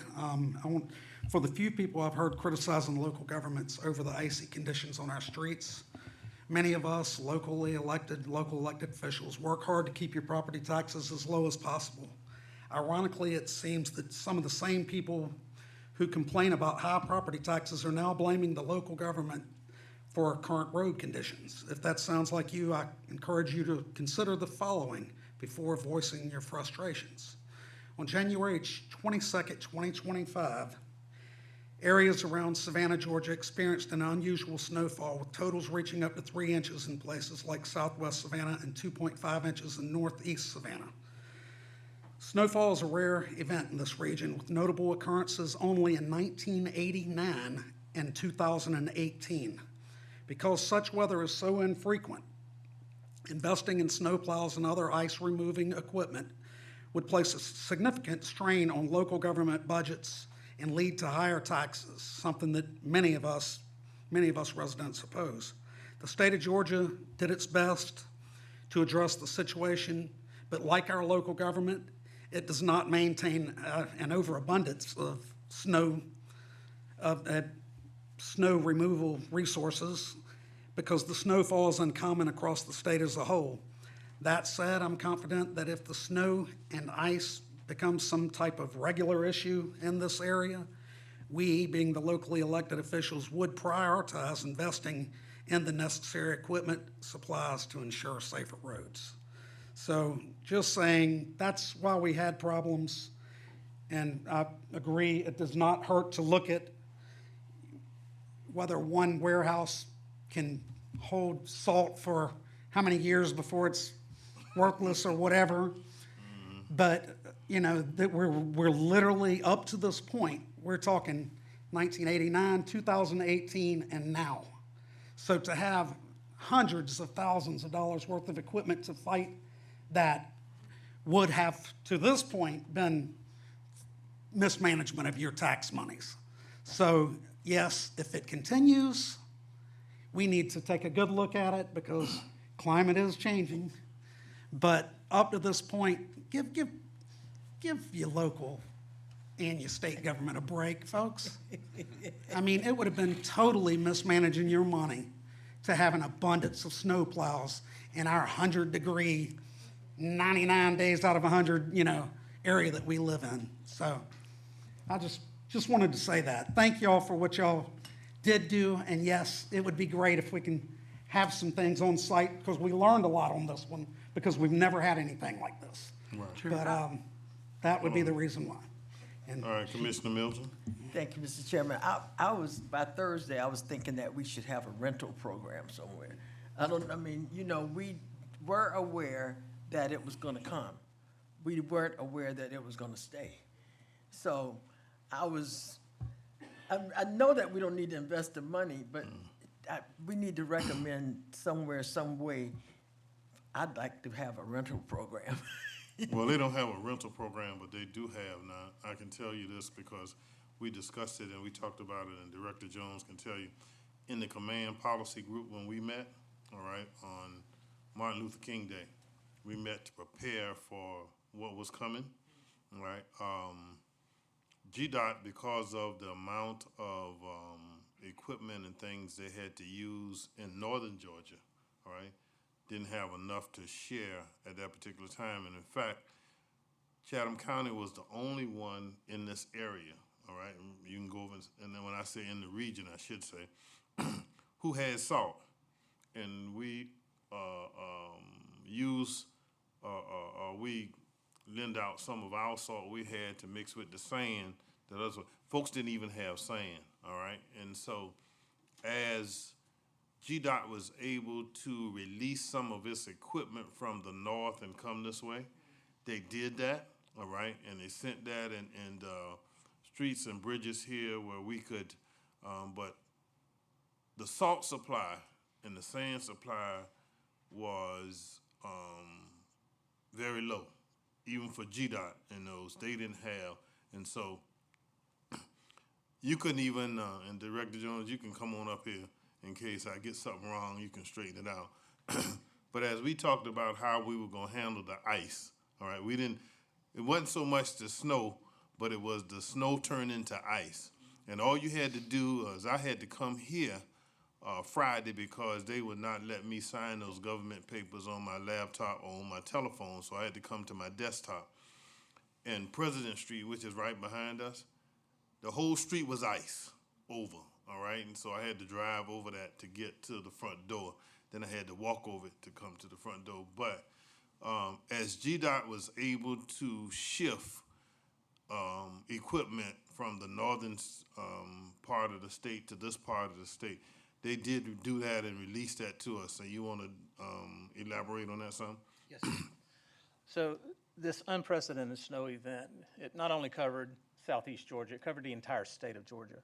It also covered parts of North Carolina, South Carolina, and also parts of Florida. So we're looking at a regional-wide snow event. So a lot of the contracts that GDOT normally is able to tap into, they were already stretched thin as well.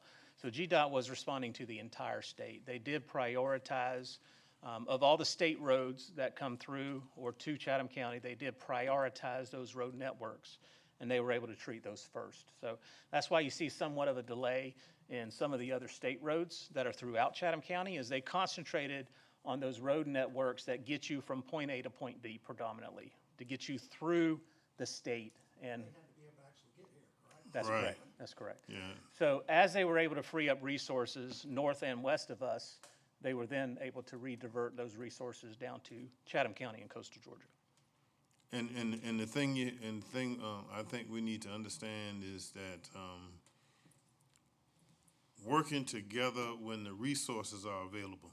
All right, we can have the equipment, but if we don't have the sand or we don't have the salt, we can't distribute it anyway. And then if we don't have the kind, and you mentioned like renting those, you don't have to rent them if we work through GDOT, because see, when the governor declares a state of emergency and GDOT and those kick their resources into action, and like you say, ain't no need parking a truck for 5 years and don't ever move the snowplow in 5 years. That's a waste of taxpayers' money. So what we have to do is we have to learn that when these unprecedented things happen, and I go back to all those who say that we're out of our mind when we talk about ocean rise and climate change and all the rest of it.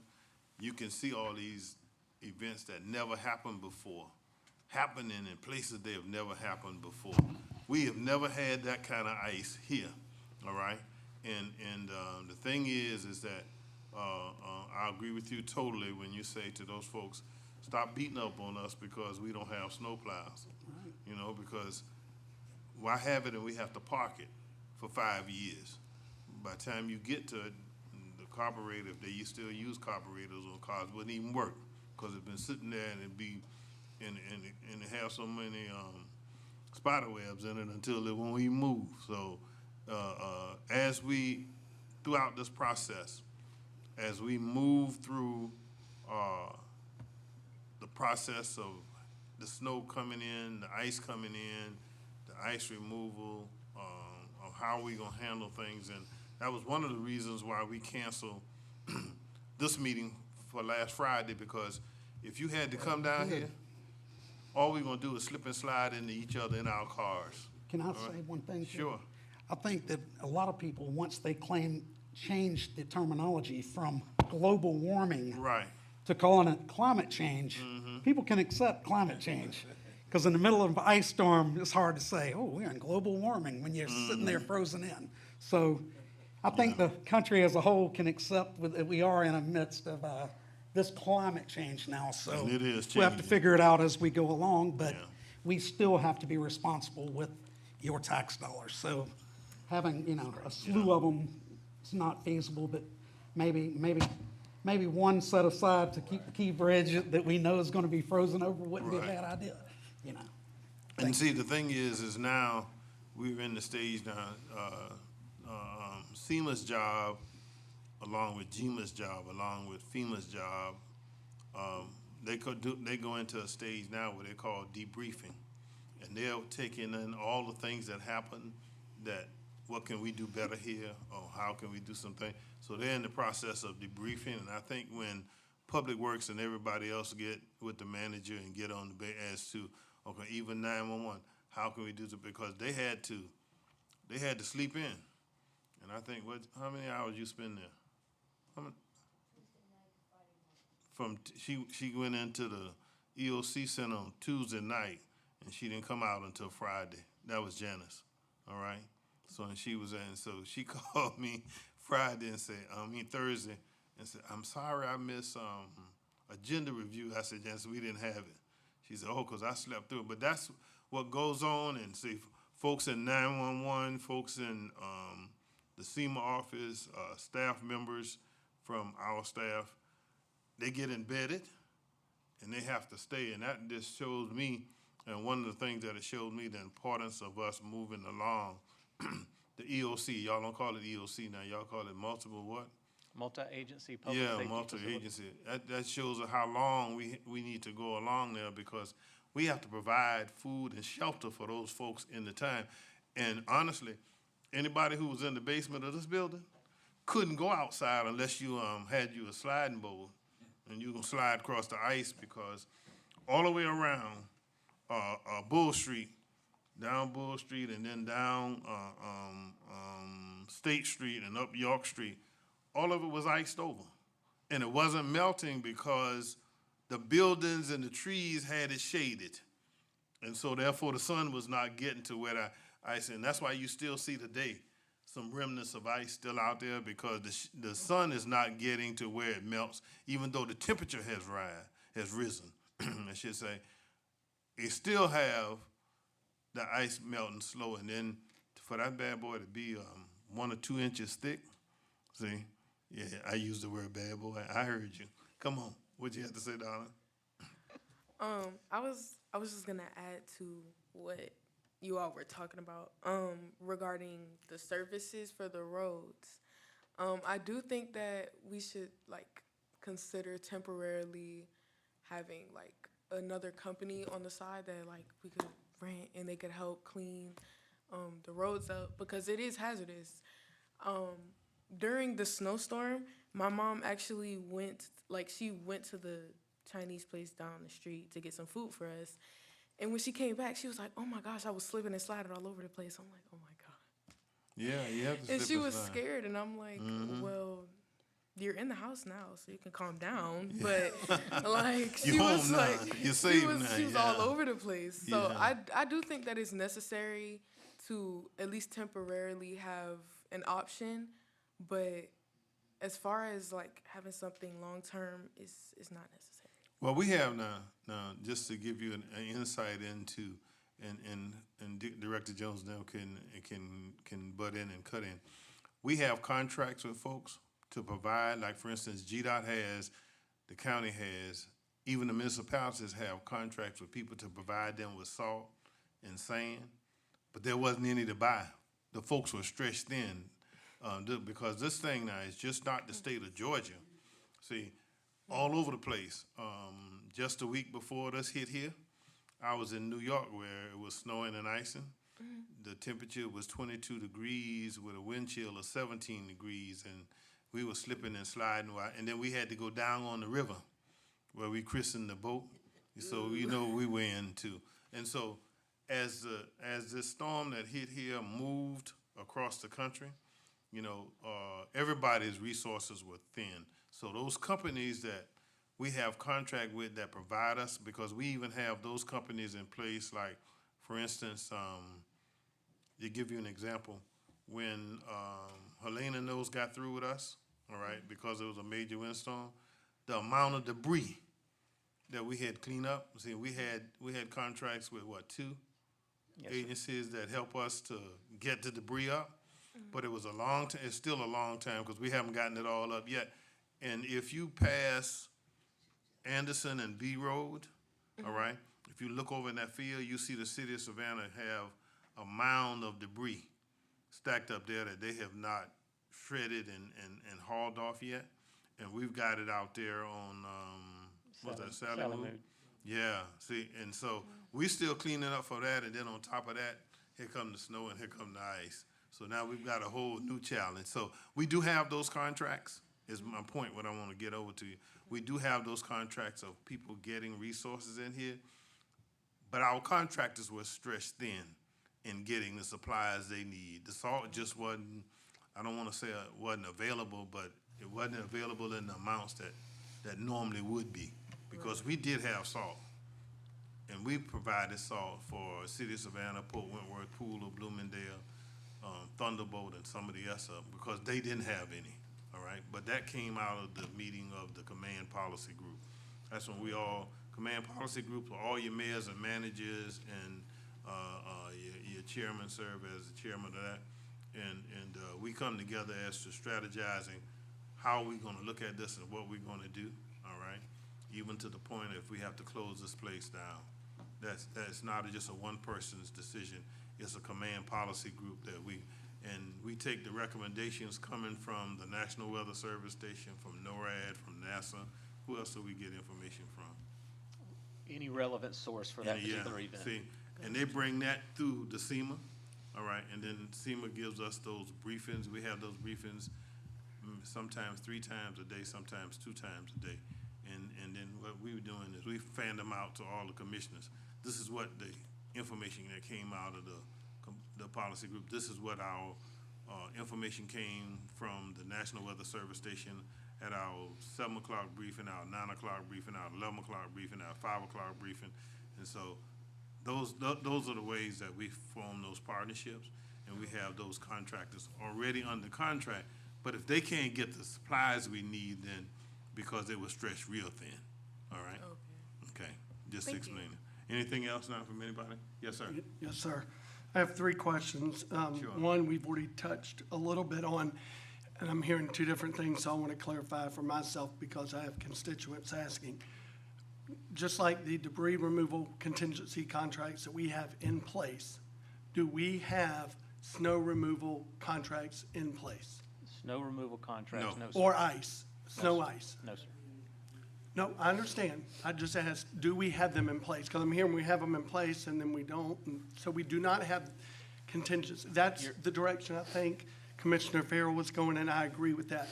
One of the major issues in my district was Diamond Causeway. Right. And there were, I know, 2 or 3 wrecks on the first Moon River Bridge, which is not even a high span bridge. It's almost a grade. And it was closed several times, and I'm not disagreeing with the closure. It just seemed like we could have gotten sand or something on that roadway. And with that, my last question is, or it's 2-part. Diamond Causeway is not a state road anymore. The county assumed responsibility for that road a couple of years ago. Is that correct? Okay. So that would be our responsibility, not that GDOT couldn't help, but it ultimately is our responsibility with 7,000 residents on Skidaway Island, I believe. And then all the land that Chatham County owns, I know they own some out on Ageechee River, is none of the land we own has a sand pit on it, or could we not create a sand pit so that we don't have to rely on an outside source if they're not going to be able to provide it? It just seems like if we have the land, and I know we do, on the Ageechee, and most of that is sand. I don't know if it's fit for roadway, but some of the constituents were saying they were putting clay on the road and made it slippery, which I'm not agreeing with. I'm just saying. I think we need to look at all the avenues and try to cure it from within instead of waiting on GDOT. I was in emergency services for 39 years, and we need to attack it at our level and then let them help us at the end. Yeah, our focus now, as the chairman mentioned, is looking back at what worked, what we can improve upon, and putting strategies in place in order to mitigate those areas that are reasonable. Right. So that's our focus right now. I've already talked with staff this morning after the pre-meeting about putting together a response plan for snow and ice.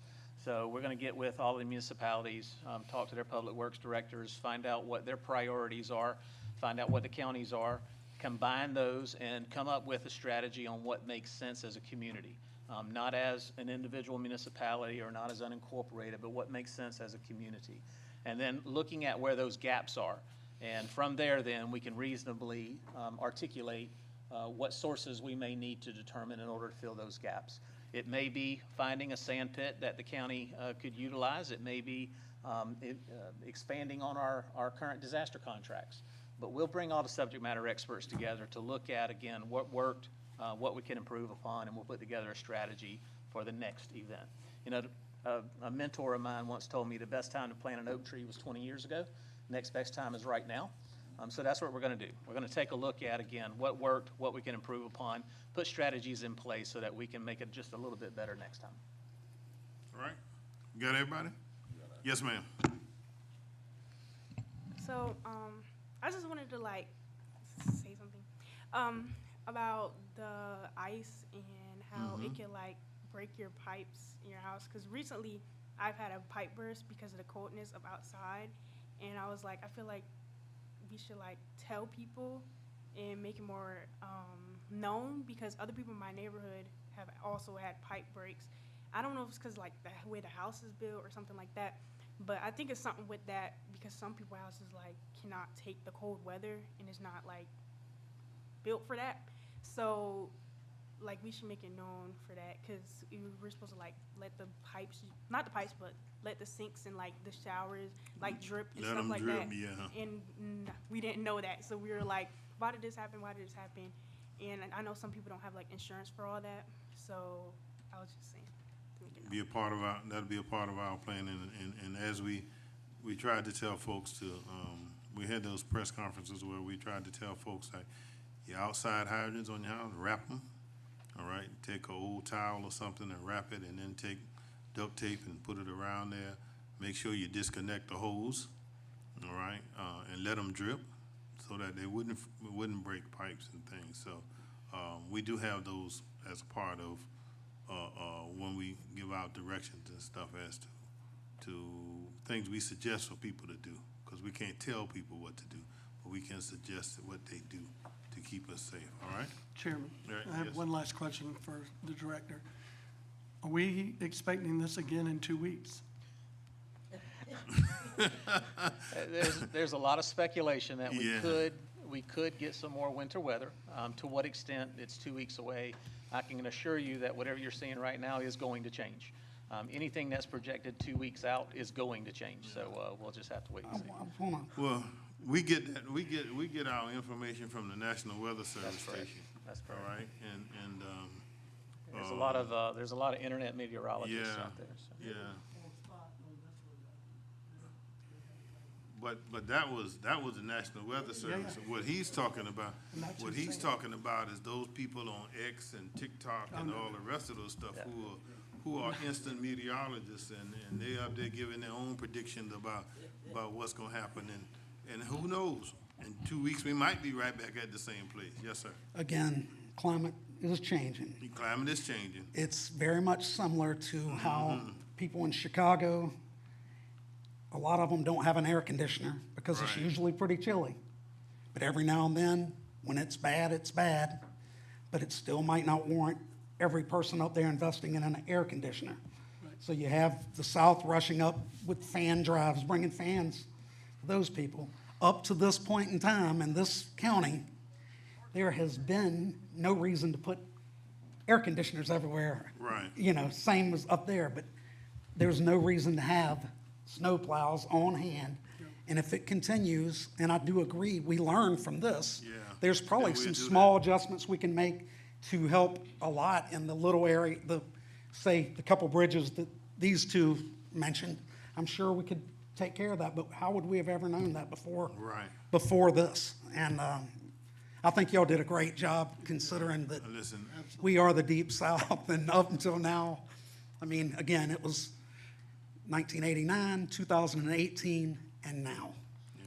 And this was the one that stuck around. I believe 18 stuck around close, Yeah. but even back in '89, I believe it melted off in a day or so. That one did. That's correct. So, Yeah. good job, and thank you all for looking to improve it. And I think we can do so without increasing everybody's taxes. And if we start having it multiple times a year, then we might have to prioritize some things and get it done. Yeah, All buy right. some plows. And see, I want to move the job that you all done. He said a good job, Great. fantastic, great job, all right, that the team did and the things that they got in place, and we are. Dennis, I'm gonna say grateful that- fantastic. Yeah, fantastic is good, all right? I'm joking, Now, Chairman. yes, ma'am. I'm kidding. Thank you, Mr. Chairman. I don't want to belabor the point, but speaking to what Commissioner Kicklighter is saying, if we could take a broader look at other unexpected events that could potentially occur and have some plans in place for those, once we kind of get past this that we're dealing with right now, I think that would be ideal, because climate change is a huge factor in areas experiencing weather events they've never, unprecedented weather events. So if we could kind of broaden our scope in preparing for some, potential issues, that would be good. All right. You got everybody? Now, there is a need for us to go into executive session, so sir, I may have a motion to recess to executive session for litigation, personnel, land acquisition. Motion. Do a second? Second. All right, all in favor, please cast your votes. Thank you all. See you in